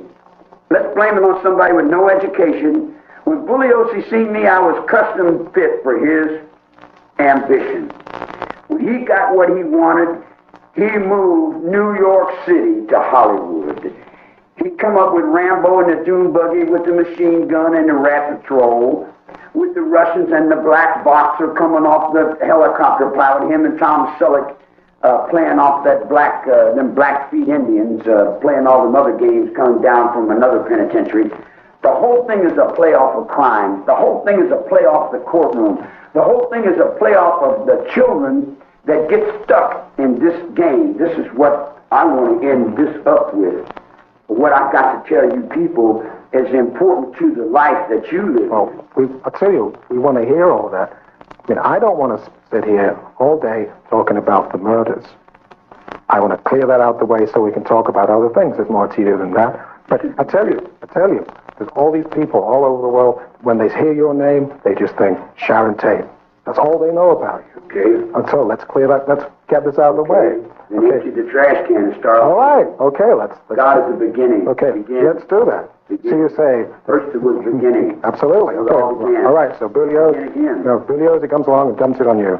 You say, it wasn't your fault, it just happened around you. You once said that you weren't even there, you were in San Diego that night, is that true? Yeah. I had a ticket. What did you do? In San Diego? Yeah, how come you got a ticket? What was it for? I got a ticket for driving in a milk truck. I think it was old milk truck. Milk muffler or something, some old rags. Did anyone else see it? Yeah, Stephanie Schramm and the highway patrolman that gave me the ticket. But they moved him to the East Coast. Here's another thing you got to realize, man. When you deal with social business in the United States of America, a district attorney's got the power of the Supreme Court, because the court system in the United States needs a lot of work if it's going to ever get back on its feet. It needs a lot of readjusting. The district attorney has got the arbitrary power to take the grand jury and indict anyone he wants and make any time level. He can control time. Okay. That's the reason he faked on you and said, I stopped his watch. Actually, he stopped his watch and he keeps blaming it on me because he's got time. I just got a note from him from Geneva, Switzerland. And if I compromise with him, we can go to Geneva and talk about the situation. You know, because he's beginning to see the immediacy of the soul. Let me say this to all of you guys, man. The soul moves things beyond our comprehension, man.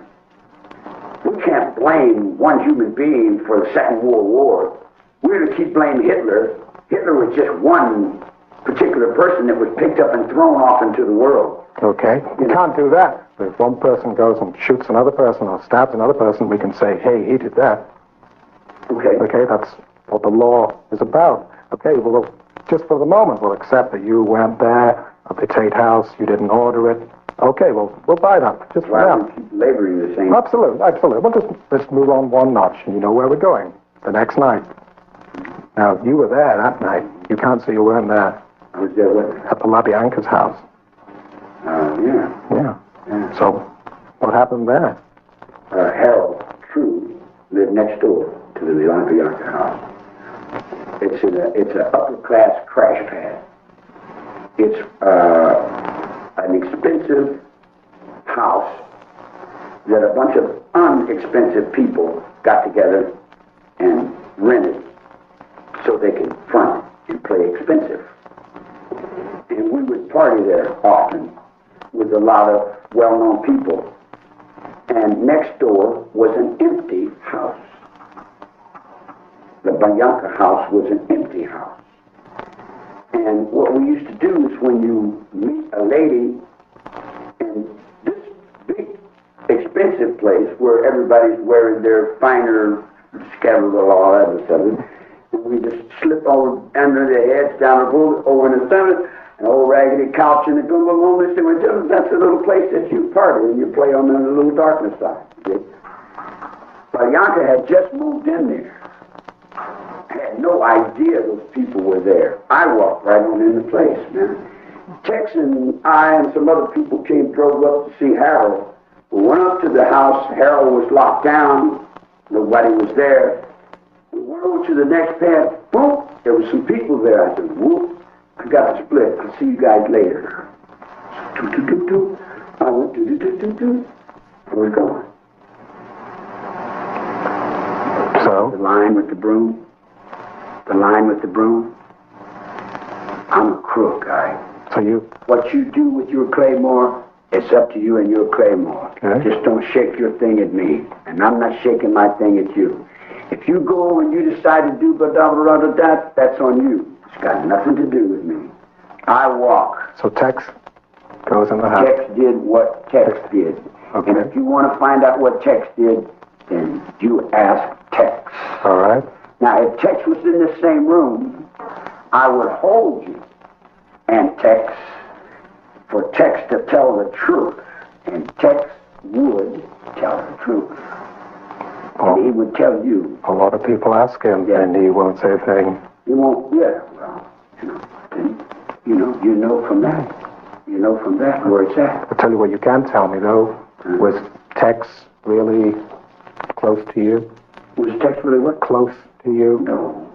Did he really ride with the family? Was he? Oh, what does that mean, ride with the family? You see what I'm saying? Well, you got all that stuff in your head from all those books and stuff. Oh, get it out, Charlie. I Pick it up. rode a motorcycle Huh? with a guitar and a sleeping bag. Yeah.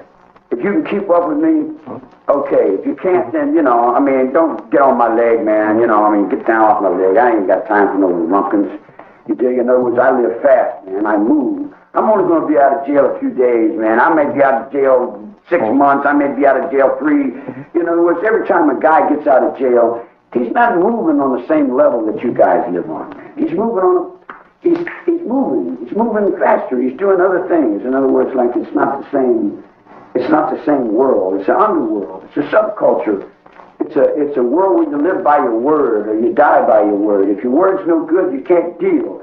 If you don't have a dealer or you don't have a connection, you're in trouble. And you gotta be truthful to have a connection. If you don't have a connection, forget it, because you're not going to make anything. And it's just I never said I wasn't an underworld. I never said I wasn't an outlaw. I never said I wasn't all the things that the pirates are. What I said was I did not break the law, and that goes to the rights of the words that are spoken in English. Wherever English center is, wherever the center of English is, you tell us I said that. So you didn't break the law, so you didn't, once again, you didn't tell them to go and do it? I got better sense than that. I know the laws of conspiracy. I understand what malice aforethought is. Here's the thing that you people don't understand. 1944, I went into the underworld. I went into a judge that was the same judge that was in Nuremberg, who was hanging Waffen soldiers over there in the war. I stayed in the judge's robes under Dr. Hartman, under these men here. These men raised me. This guy raised me. Some little kid, man. I'm like his little boy. He raised me all my life. Everything I know, I got inside. I don't have any parents. I don't have mothers and fathers and family unit like you guys do, you dig? I live in prison. I was raised inside the judge's body. I'm in the judge's robe. Okay, so you understand the law of conspiracy? Certainly, I understand the law. And I would not break the law. It's stupid. Let me say what the law is. The law is the will of the king. The law is the will of God. God makes the law. You break the law, you're calling it down on yourself, man. It's a simple thing, Okay, so you go in, you come out.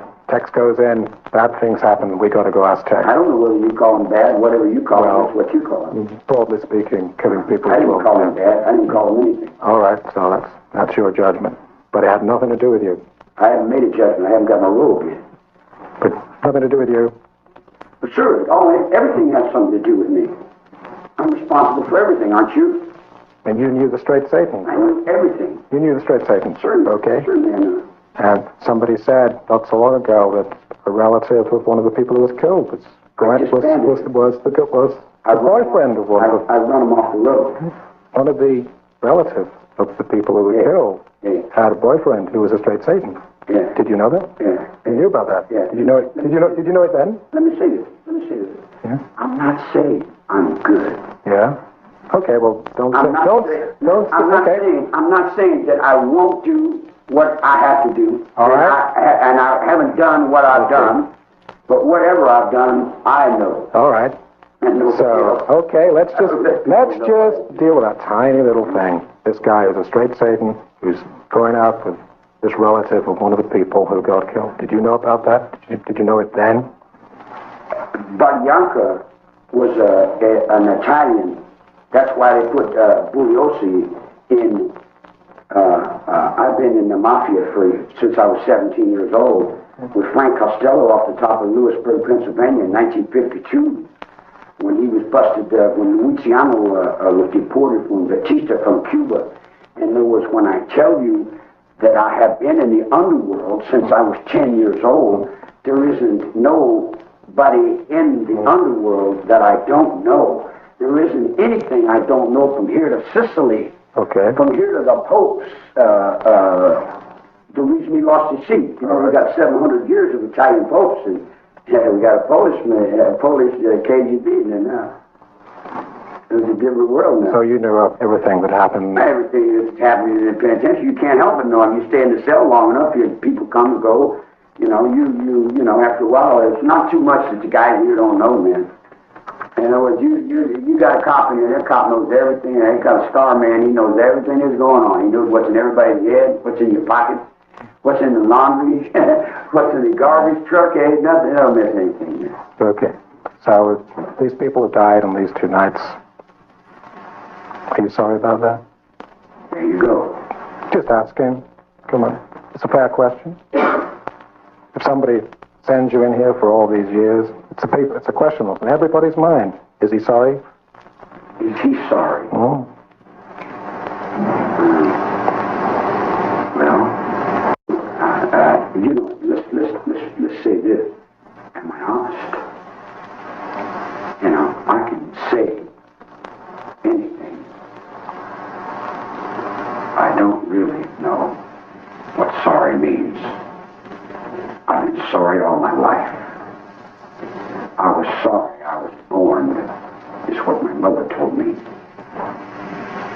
I've been at the bottom of this pile as long as I can remember. Everybody's had permission to fight any part of me they want to chew up. I don't really, honestly know what a lot of those words mean that you guys use. I've often thought if I was young, I'd go back to Scotland and learn how to speak the language I could understand. What does sorry mean? I hurt. I've been beat with a leather strap. I'm sorry. I'm sorry because I'm hurt, or I'm sorry because why did I get beat? I don't even understand why I got beat. I just got beat. Why am I getting beat? Why you got me in a cell? Why can't I wear clothes? Why can't I do like other human beings? Why do I have to be? Why am I into this? I'm asking all these whys to myself as you ask those whys to me. Well, don't you think I ask those whys to me also? Are you sorry? Are you sorry that Adolf Hitler died? Are you sorry that Genghis Khan got killed? I mean, I'm sorry Montezuma's still not here. I'm sorry for everything. I'm sorry the sky is so dirty and the fish can't breathe in the water. I'm sorry that all the seals get their brains knocked out. I'm sorry for all kinds of things. Am I sorry? You know, does the effect make the reason? Do we ponder the reason and make the effect? I mean, where's the decision in it? We all have to go back to our father's grave and stand and look into our father's grave and say, are you sorry that you sent me out in this world and I have no place to go? Are you sorry that you ran me out of Scotland? Are you sorry that I've been hundreds of years running off into the universal with no place to go, no land to set on? I don't know how to deal with this sorry thing, guy. They keep asking me about this remorse thing. I don't have a mind that way. My mind is what works. If something works, it functions. I have a mind in procedure. I understand procedure. I understand war. I understand rules, regulations. I don't understand sorry. Okay, so you understand legal procedure. I understand legals, yes. Do you think you got a fair trial? No, absolutely not. I didn't get no trial at all. I got a circus guy. Sorry, guys. Can I just stop the tape now? And we'll change. Went in there and murdered their mother and father.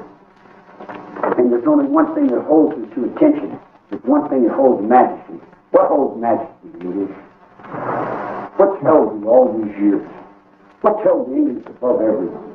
What's made Britain such a great place? Little people. What has made those people? Because you're ruthless. You're terrible. You go to war, you kick everything, you whip everything, you beat everything you've ever fought. Are you sorry?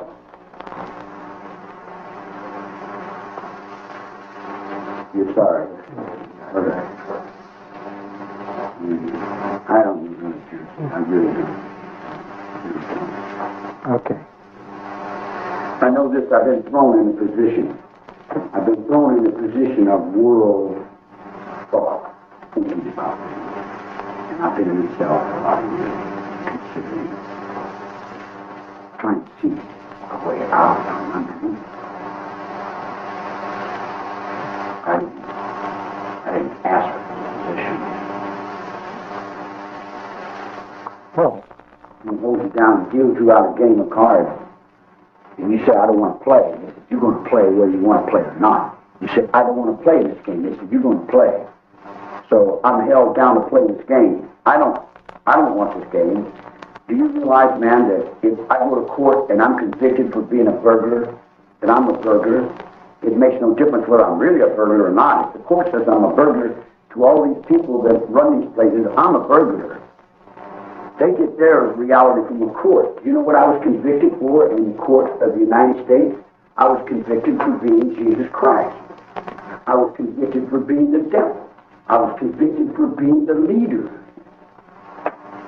Leader of what? Devil of where? Christ of whom?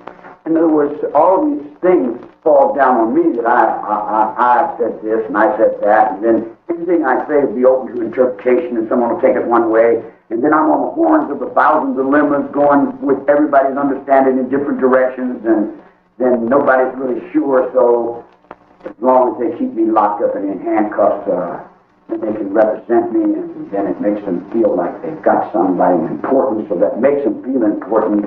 So we'll take this letter and tear it up, or we're not allowed to wear any clothes, or we'll, in other words, like, do you think this has been a lot of fun for me? You know, if I thought I could say I was sorry and make it easier for myself, don't you think it would make sense that I would do that? so you're saying you didn't get a fair trial? I'm sorry for. I can't deal with saying I'm sorry for something I had nothing to do with, unless I'm God and I had everything to do with everything, and then you're asking God to say He's sorry. But did you get a fair trial? No, I never got a trial at all. What did you get? I got Bulios's interpretation of Helter Skelter pushed over on me, whether I wanted it to be there or not. Every writ that I had put in was taken away by the highway patrol. My witnesses were intimidated. My ranch was burned up. Everything was a play for the public. You know how much money?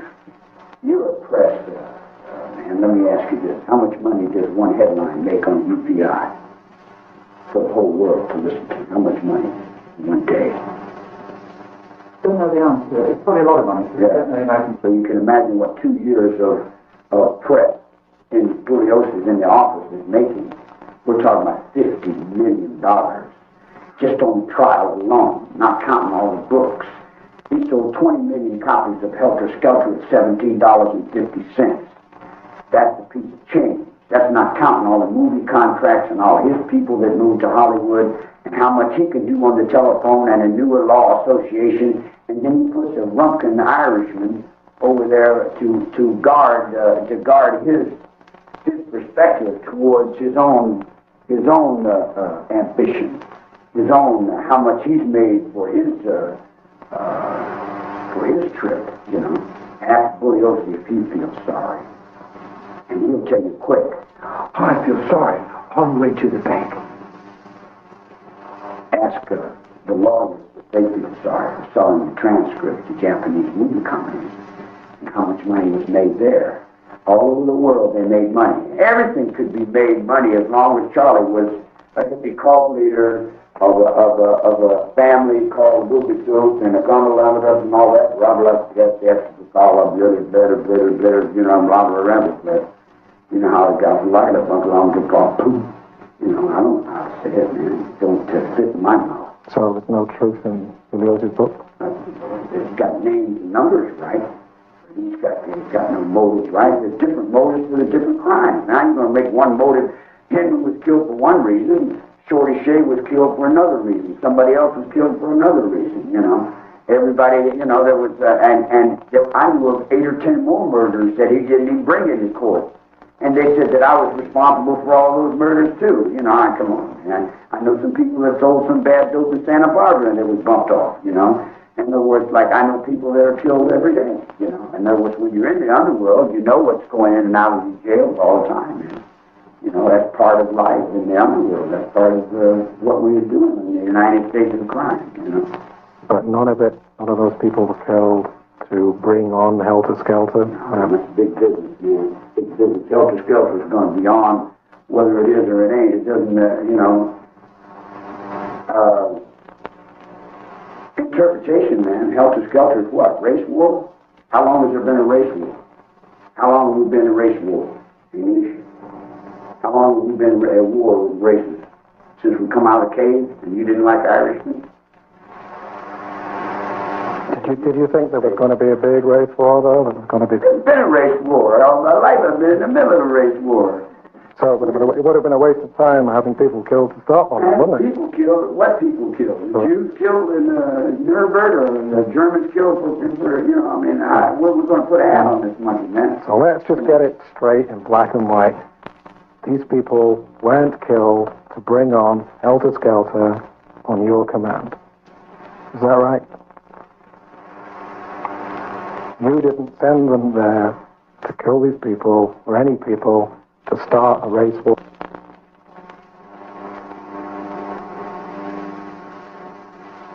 I've been through it quite a bit. There's a whole lot that could be explained if I could get to a position where I could explain it. Where I could get to a tape recorder, or I could write a book, or get someone to help me write a book, or get it in perspective where I could offer it to you to where it could be understandable. You lay something on me that comes from the way you think, and then you expect me to give you an answer towards that, which it doesn't mesh within my reality as to be the same as what you think is real.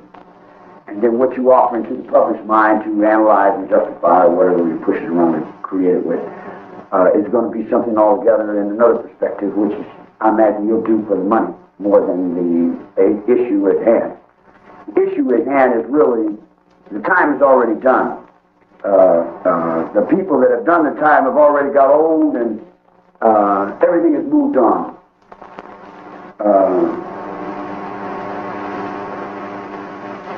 Reality is created by the courtroom, whether I want it to be reality or not. District attorney is responsible for Helter Skelter. The district attorney created Helter Skelter. I didn't create Helter Skelter. I wouldn't say the Beatles created Helter Skelter. They made a song about a slipping slide. You know, in other words, like, interpretation falls down through the minds of the mass, and by the time it gets to the subculture, it could be, God love it, in other words, like, where do you vortex this insanity, man? How does it come through Monty Python again, you know? In other words, like, I can't say, man, directly, positively, assuredly, solidly about anything outside a court of law. Give me a court of law, give me my rights in a court of law, give me a floor to stand on amongst minds that can understand what I'm saying, and to the point of reality that I could bring into existence, rather than ask me to subsidize or capitalize or and make up something for your benefit to entertain someone, you know. This issue that I'm stuck in is deeper than entertainment. I am not an entertainer. I am not an actor. I'm a gangster. I'm an outlaw, a thug, and a criminal. I'm a pirate. I'm all those things that are bad. And I never pretended to be anything other than that. I said this, and I said until eternity ends. I did not break the law. I'm an intelligent being. I know what law is. I know how the law works, And they used to tell me when I was a child, ignorance of the law is no excuse. So I say to this, to all you helter-skelterites who keep play-acting on the district attorney's reality, that's your helter-skelter. That reality you can thank the district attorney for. And when you spend your last days in that confusion, you can believe that he sold your last chance for survival on this planet because it didn't have anything to do with the movement that I was in. The movement I was in was a rebirth movement that was coming off the top of 22 years of prison from Jubal Wallace Flanagan's boys' school in Omaha, Nebraska, in the heart of the wheat, in the grain and the cornfields of Iowa. It comes from Moorhead, Kentucky, from the mountains of Tennessee. It comes from my grandmother, who said that if these mountains die, there's going to be no life left in the flatland. I'm a hillbilly, man. I'm not a city boy. And there's a big difference between the high man and the low people, you know. I think Scotland's got a high land and a low land, don't you? That's right. Yeah. Let's move on to other things. I mean, after you came into prison, some of your friends made contact with, say, Mel Lyman. Remember him? Mel Lyman. I heard of him. Do you remember anything about him? There's a lot of trash in the can. What I understand. You wouldn't say you were a supporter of his?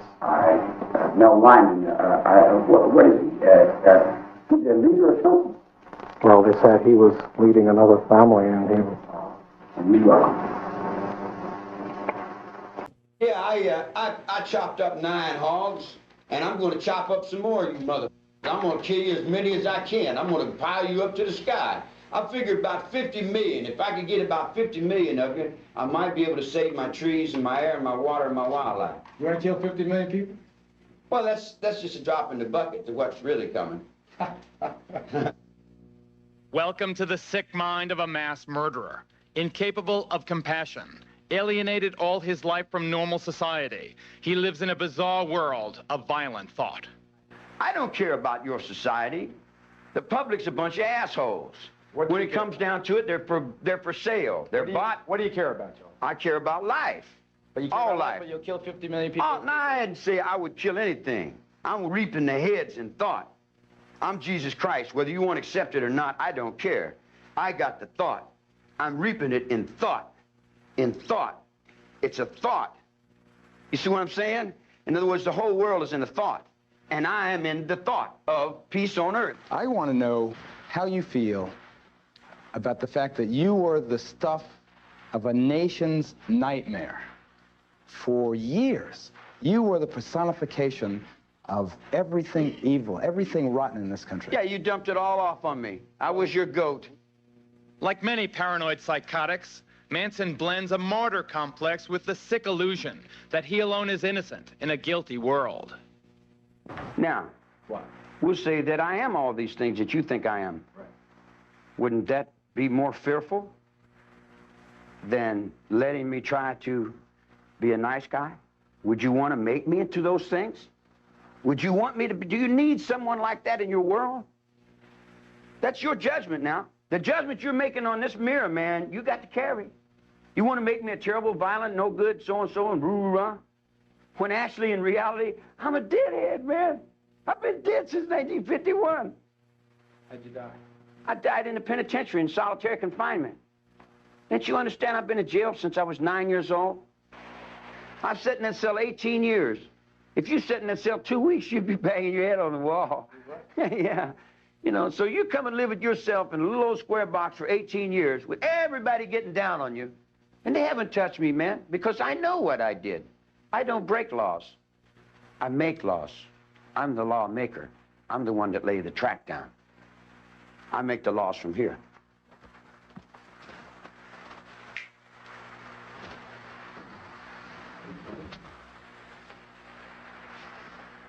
This is me. Nixon was only playing open. That's me. As our conversation continued, Charlie became more and more delusional, crossing the line between omnipotence and nothingness. I reflect the will of God, son.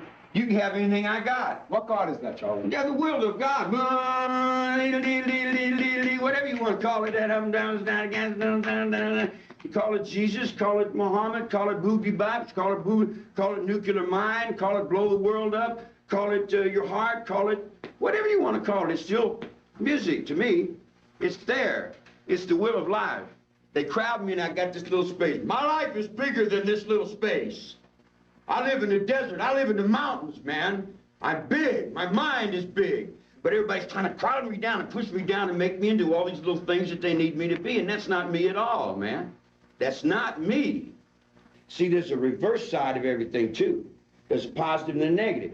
You come over like that. I was listening to that. Is there any positive side to Charlie Manson? Positive to Charlie Manson. I'm both, negative and positive. Are you good and evil? I'm everything. You're evil? I'm everything, man. Tell me about the evil. I'm as whatever I have to be to survive.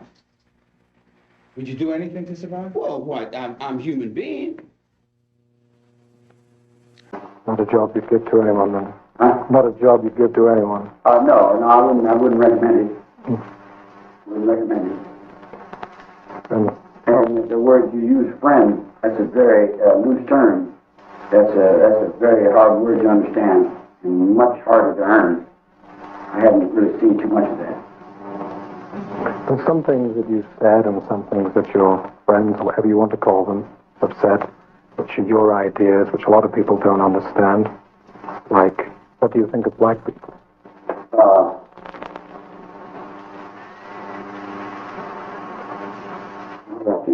Yeah.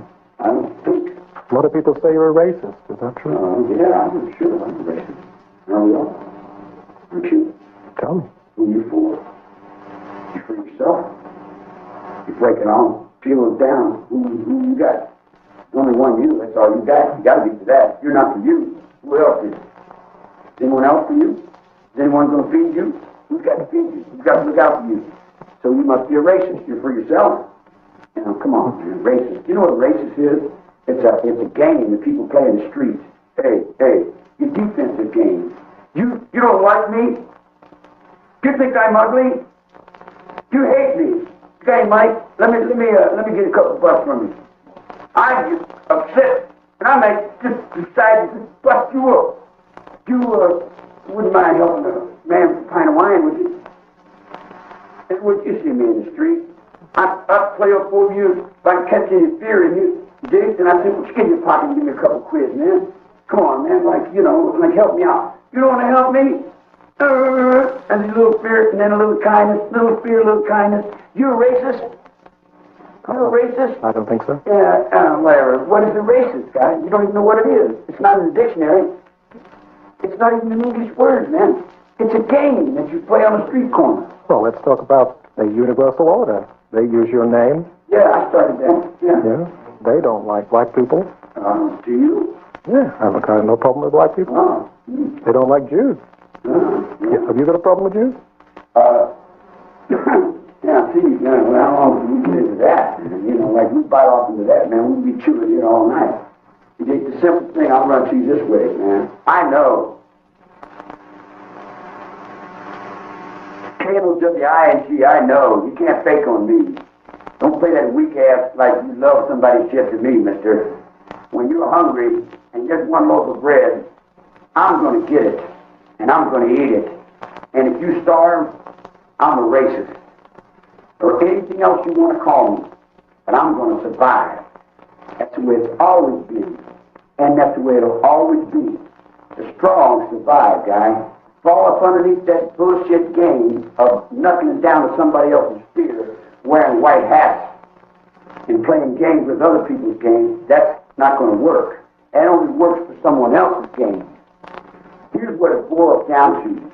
Britain made one mistake. They backed up. They should have took the world when they had it.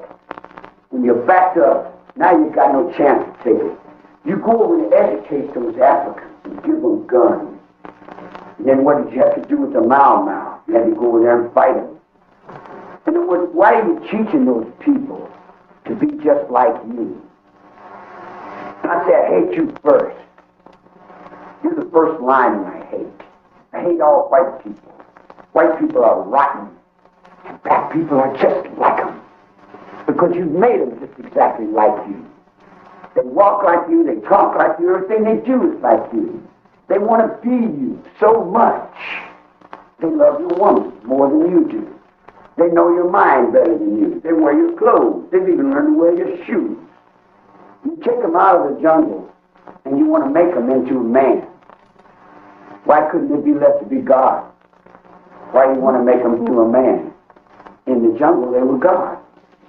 But some guy came along in prison and tried to kill you because he didn't think you were racist enough. Isn't that true? Children racist enough? What does that mean? Because I would accept some Hindu as God?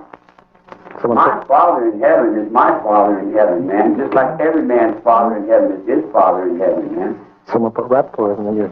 I'm still here, so I must be somewhere. I must be writing something. You know, it comes to this, man. It comes to this. You don't want to face being what you are. So you believe in God? Sure. Any particular God, or just the... Yeah, I believe in all I can believe in. Hey, listen to this. I don't want to get stuck. On this camera, English, with something that's going to tag me off to be something like a racist. Whatever racist is, I think I would suggest that all you people involved in this interview sit down and consider what the hell that word means. You don't have any idea what it means. You come down in the penitentiary and you live with a bunch of people. You smell them. You rub off on each other. You know them. You know what they'll do to you if they get the chance. It hasn't got anything to do on how you feel towards them. The first premise of your survival is how they feel about you. Now, as long as you got money in your pocket, they're going to come up and tell you, "Hey, Murphy, how you doing? Hey, brother, man, we sure love you. You're so wonderful. Let me get a few dollars." And the minute I can't get no dollars from you, "Oh, you piece of data, you racist, no good, rah, rah, rah." In other words, I reach in your mind and control your fear because you're a coward.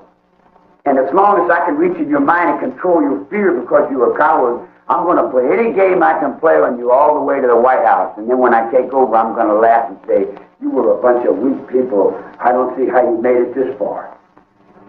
Because when you're dealing with the African mind, English, Africans are smart, aren't they? Over here, everybody thinks them old black people are just dumb old colored folks. But they're not dumb old colored folks.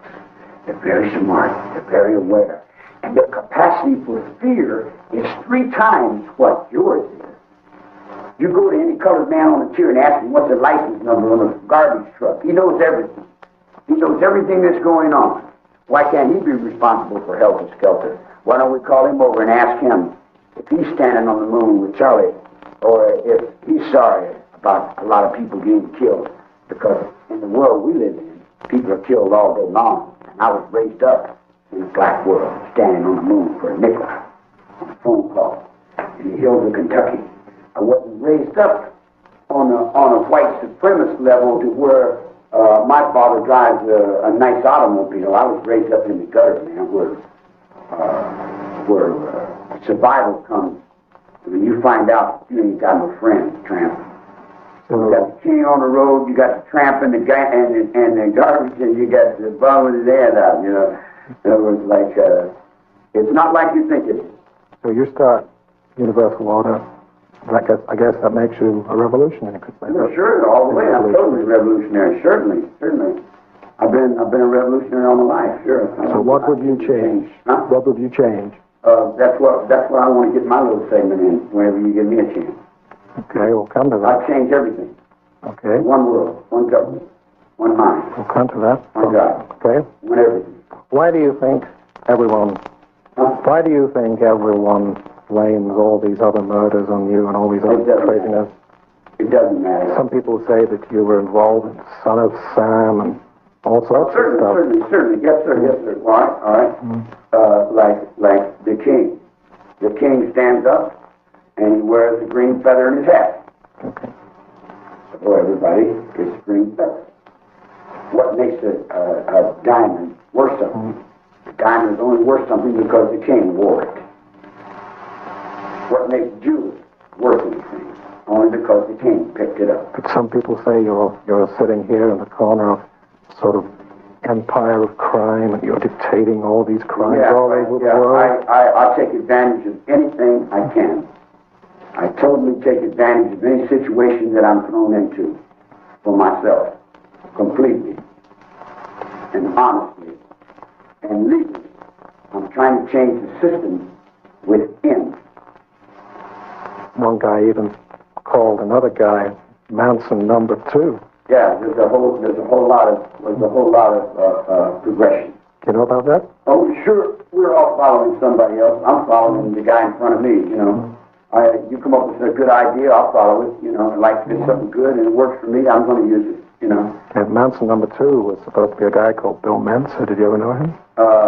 I've known a whole lot of those kind of different people. There's a whole bunch of them. You remember him then?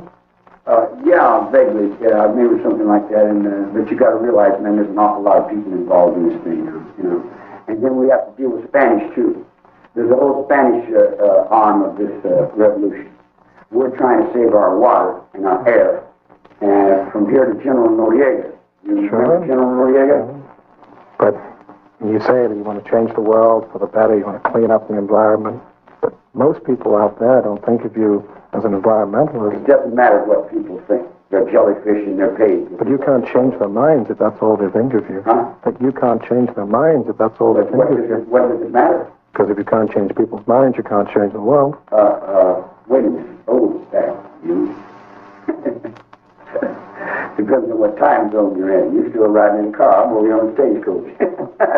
I'm out the back door, huh? I didn't need the car because I don't run the phone. I wasn't thinking about going back to Barcelona. I was going back to Australia too.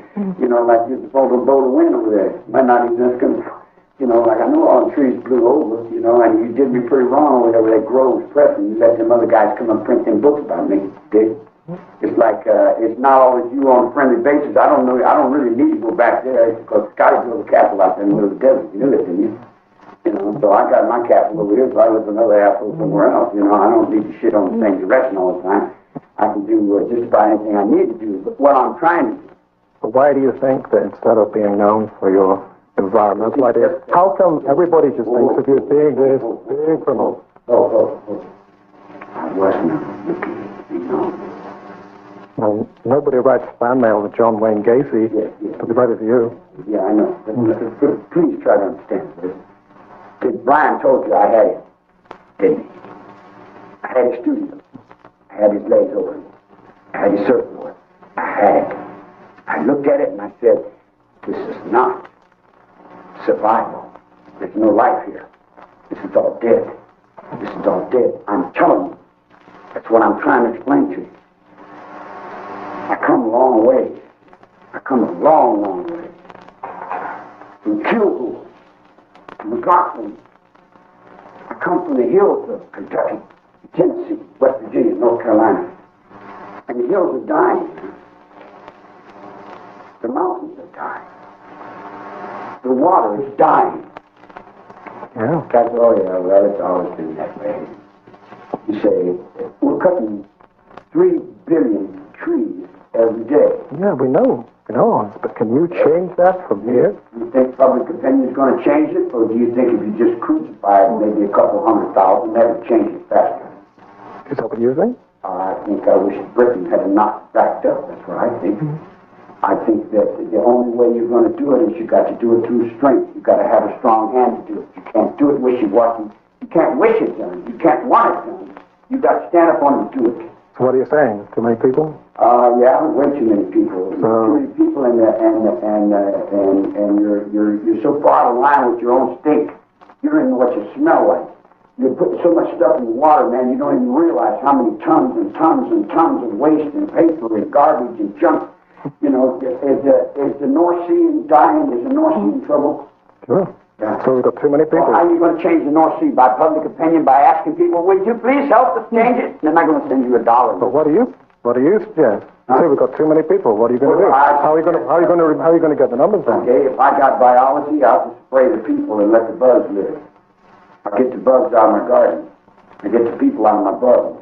I change it. I turn it around. I take my spaceship and land it in another direction. So you kill all the people. Well, I don't know whether I'll kill them. I'll give them a chance. I think they've had a pretty good. I was talking about that with some other people, and those people, they didn't know there was anybody there. A spaceship or something. I couldn't find anyone to care. I was standing there on fire, and no one would piss on me. So I said, where am I at? I'm holding these people up. I'm standing up. I'm carrying these people on my back. And I got to be guilty for all the things. And how many years have I been to blame for who? And I say, Dominus Obiscum, were we in Mass on Sunday? Or are we Protestant? Or where are we at over here? Are we Protestant or Catholics now? Biting each other back and forth with the devil again. But are you going to change all this from here? I'm not, personally, all I can do is think with my mind and do what I would do. I'd take the United Nations and the nuclear power and take 3 nuclear submarines and dismantle the rest of it. I start dismantling, and I turn your TVs off and your radios off, and I don't feel I really have to kill too many people because they're already dead. They got a black prison gang over here. They call themselves the Crips. You know why? Why? Because they woke up that everybody's dead. They're all walking around, but they're dead. They're actually dead. Okay. Are you ever going to walk around outside? Do you think they're ever going to let you out of here? I don't know. That's not important. It's not important. The only thing that's important is at what. Well, this thing has gone way beyond me. I'm not important. Well, before we talk about that, I want to talk about that. I just want to talk to you about that. Do you think you'll ever get out of here? Out of what? Out of these walls? I don't know whether I want to. I'm trying to get in. I haven't been able to get in prison yet. Mm-hmm.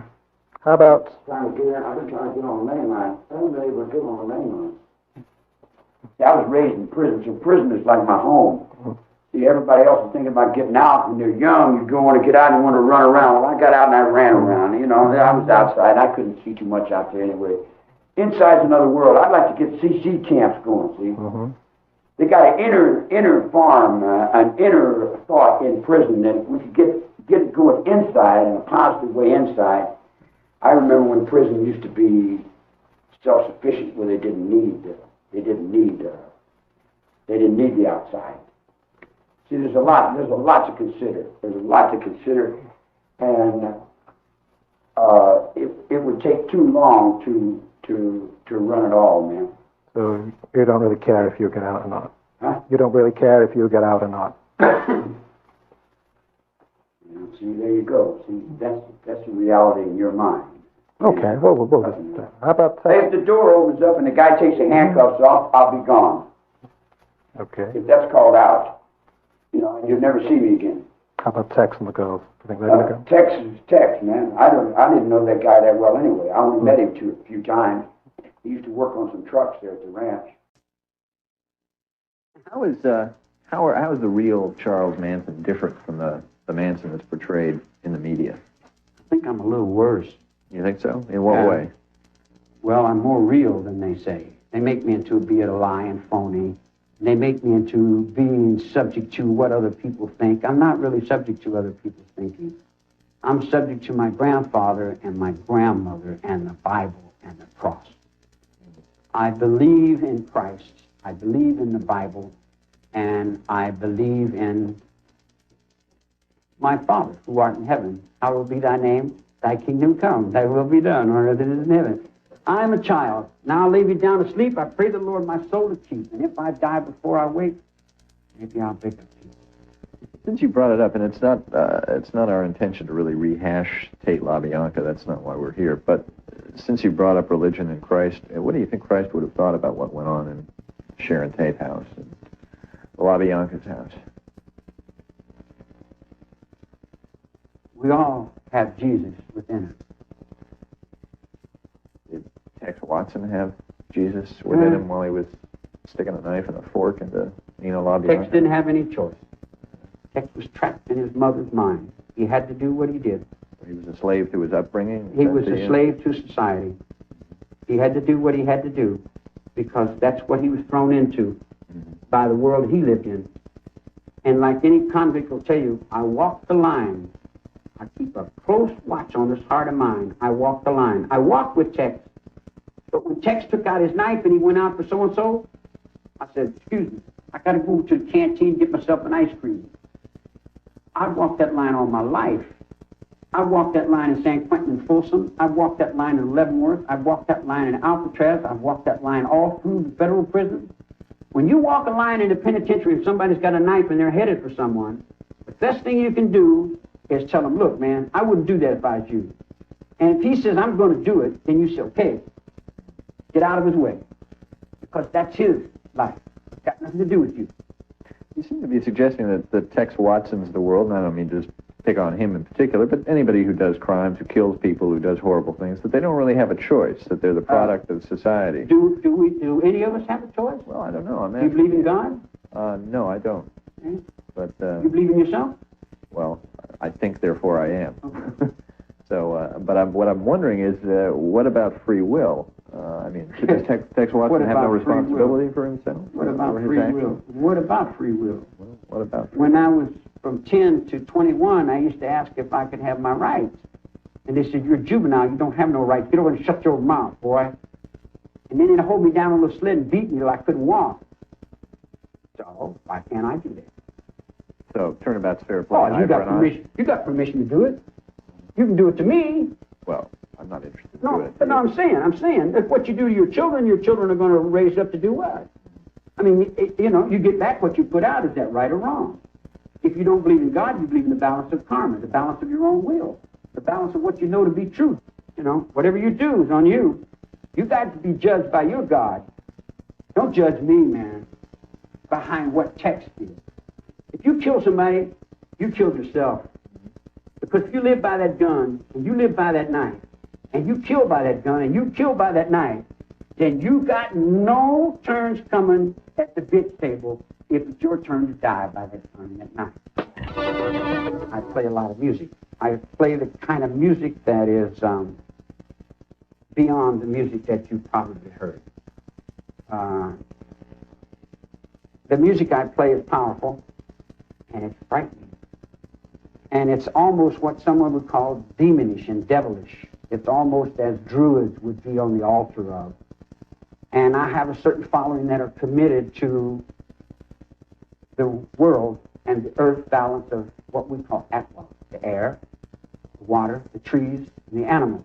We're not committed to people because we understand people are not really worth our commitment because they don't serve any function except the self-important trips that they get on for whatever. Yeah, I know you like to play music. Are you able to play your music? No, they took my music away. They're scared of it. They're afraid of it. They took it and gave it to somebody else. Well, I got a little surprise here for you. We, executive producer found a CD, which is not your voice, apparently, but apparently your songs.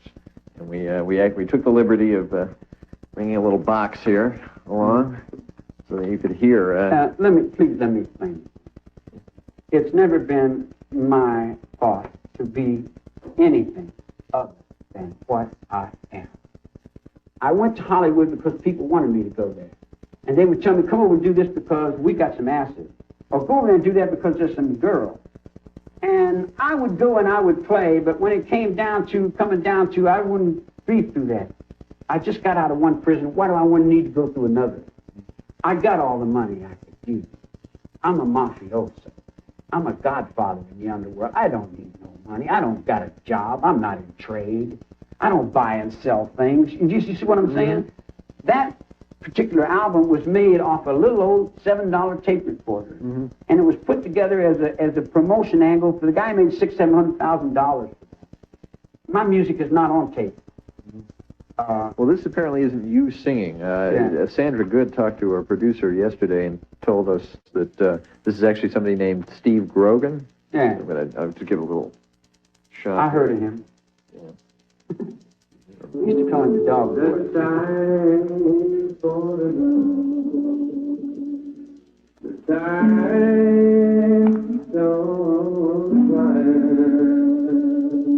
Recognize the song? trying to feel. Ah, the feeling's real. Look at your game, girl. Yeah, that's an old song. Yeah, I guess these are all back in the 60s. Yeah, that's a old time trip, man. I see that reminds me of from ancient history. Uh-huh. Yeah, it was a long time ago. I guess there were some other... Me, not my inner being, you know. So I told you I spent a year in the hole. The captain came by. And he looked at me and said, "Son, can I help you?" I told him, "I don't think you're my father. But if I did, you'd just laugh at me." He said, "No, I won't laugh at you." "You promise you won't laugh?" He said, "I promise." Shit. He looked at me to play a weak little game. Then I looked at him and I said, "You know, I haven't had a letter from my mother in over 7 years." And he went the other way. I said, "Why don't you run down there and get me a bar of soap?" And everybody else was up on it, said, "Please," and they're begging him. And I wouldn't beg him. And he hated me because I wouldn't look up to his virtue. I would have looked up to his virtues if he'd have been truthful and honest. He wasn't truthful and honest.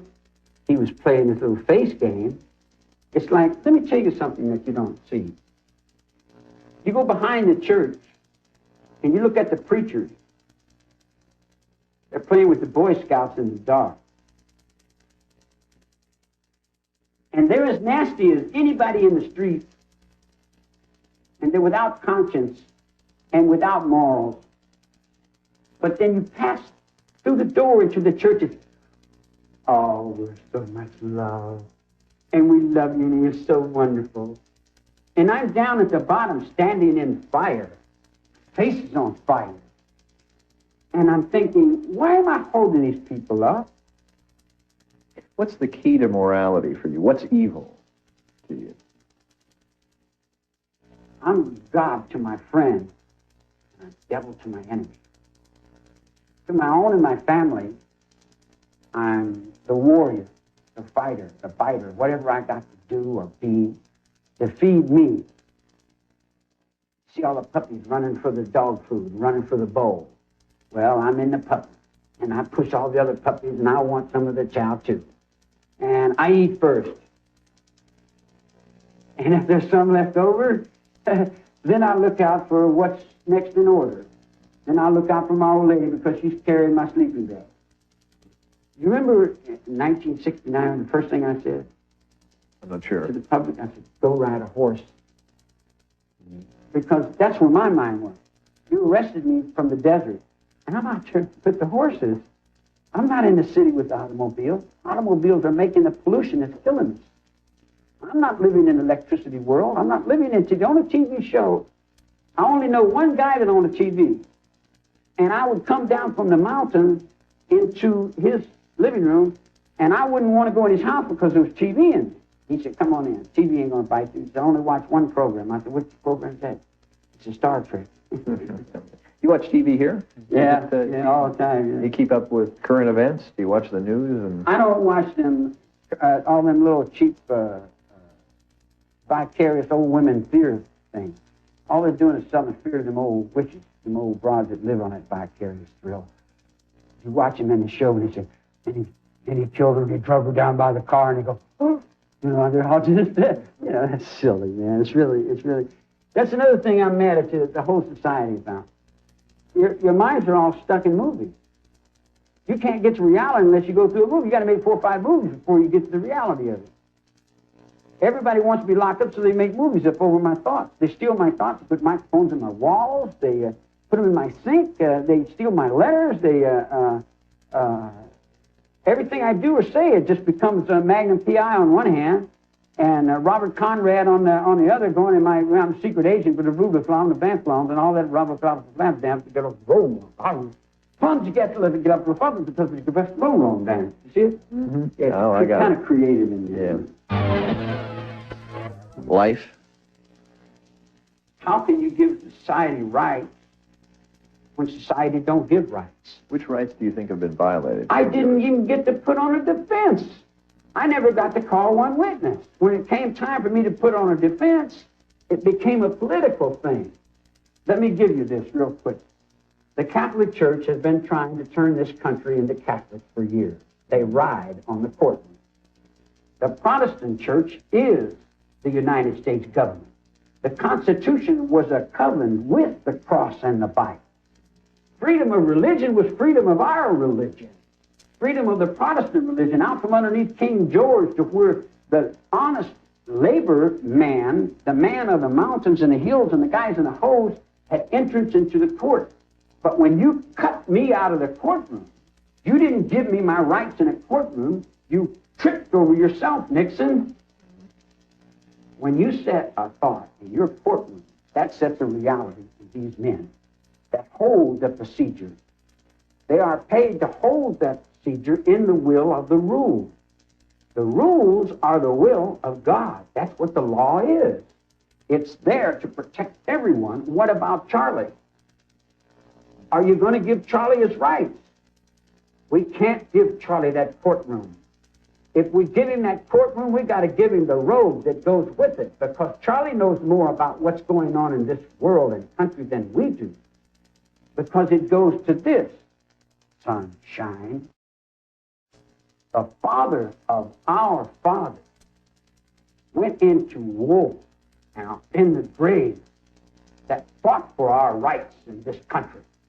My grandfather lays buried in the veterans' burial ground for my rights. I have permission by the Constitution to bear arms. And if you don't abide by those rules and rights, then I have the right to go into revolution and do anything to you that you're doing to me.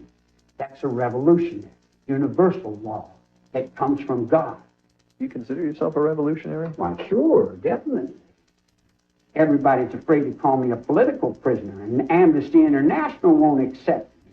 And everybody runs to the eastward, Uganda, with their skyjacking before they'll face the truth in it. But here's the truth. In juvenile hall in Indianapolis, Indiana, 1944, 1945, military court tried and convicted 6,000 Waffen SS men in uniform and judged those men who fought for God and country, for a cross and Bible. They judged those men to be criminals, and they judged that war to be a crime. That war was not a crime. I don't care how many times you judge it. By all rules and regulations and Bibles, and any word that's spoken in any language knows that when you're fighting for God and country and you're in a war, you fight or you're executed. When you're going to war, you're not going in to spank somebody on the wrist like Korea. You're going into the last man, woman, and child. You're fighting for your God, your life, and your country. You're fighting for your children, your dogs, and your chickens. There ain't no quarter. There ain't no in-between. Them men were forced to do what they had to do. And you hung them for obeying orders? And you call them criminals? This is important. It may not seem,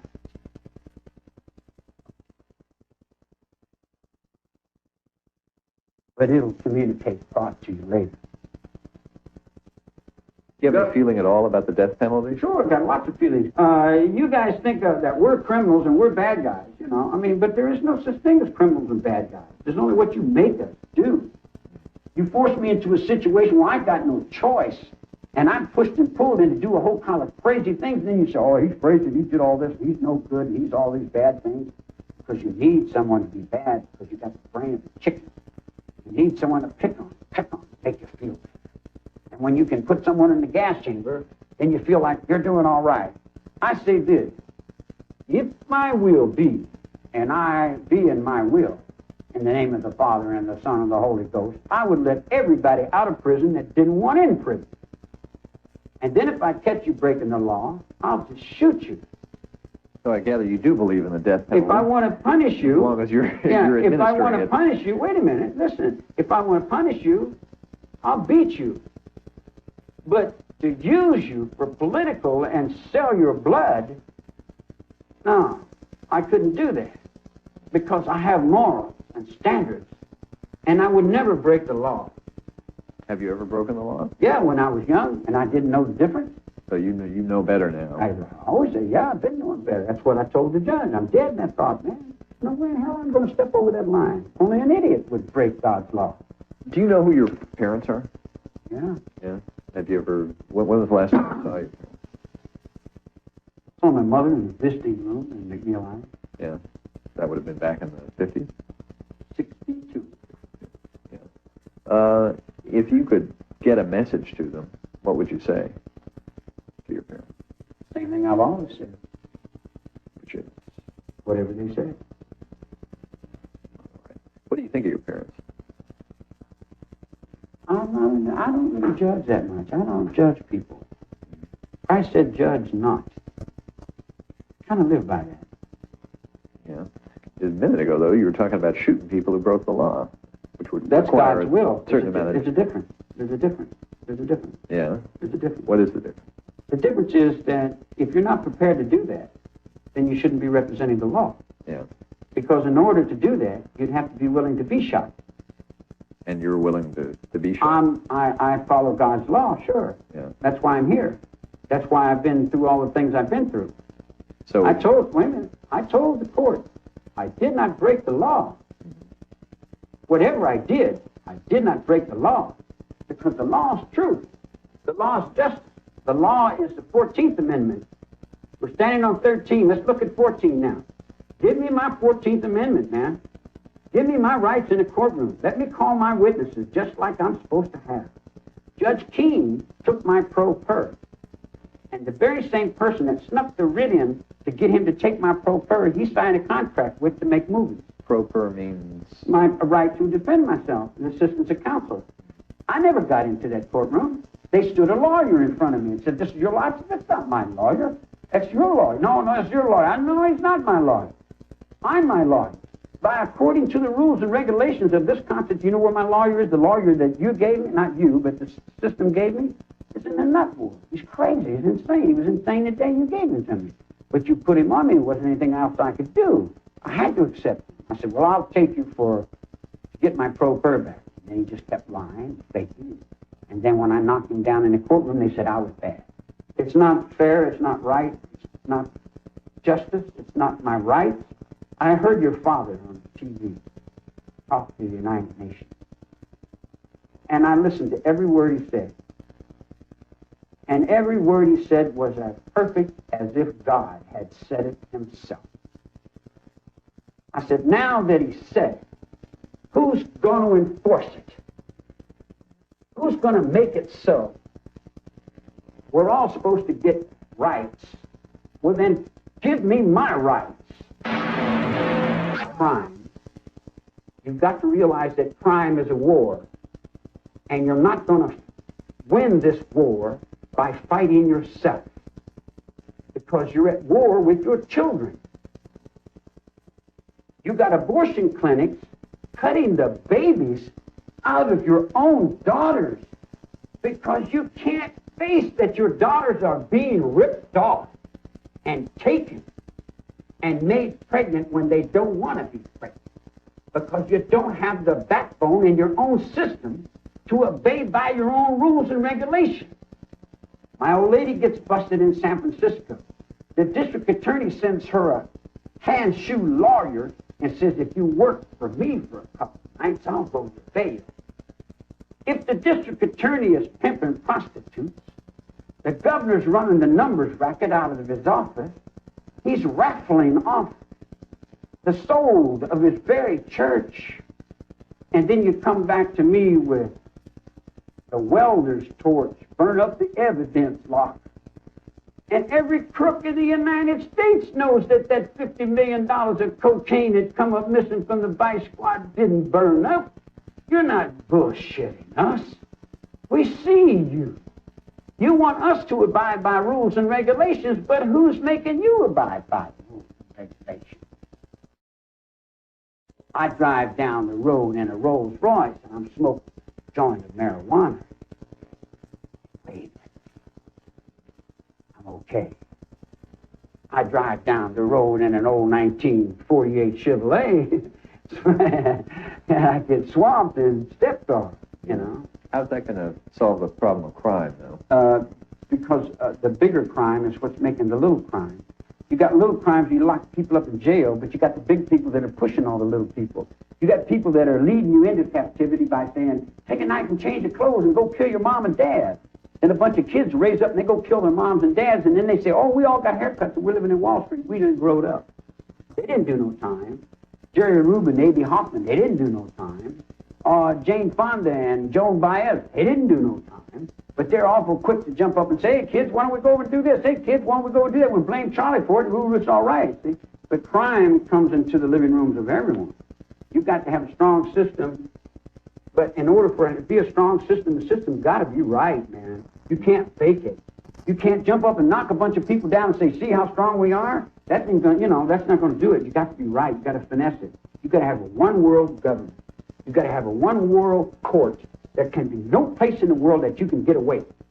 In the meantime, though, since that is probably a long way away, well, not as far as you might think. Well, it's probably not going to happen next week anyway. In the meantime, what do you do with people that are going out and doing crimes on the streets, gangs, kids getting mixed up with gangs, that sort of thing? What's the answer to that? Why are they doing it?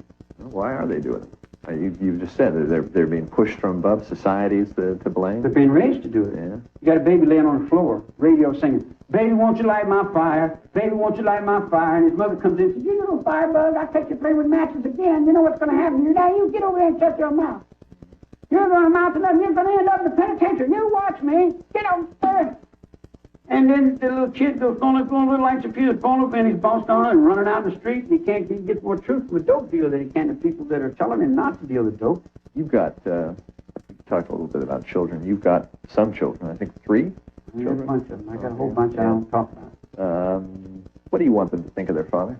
It doesn't matter. No? What they think of themselves doesn't matter. Would you, do you have any words of advice for your children? Is there anything you would like to say to them? Best way to find it out, man. The way you do. Everybody's got to do it the way they do it,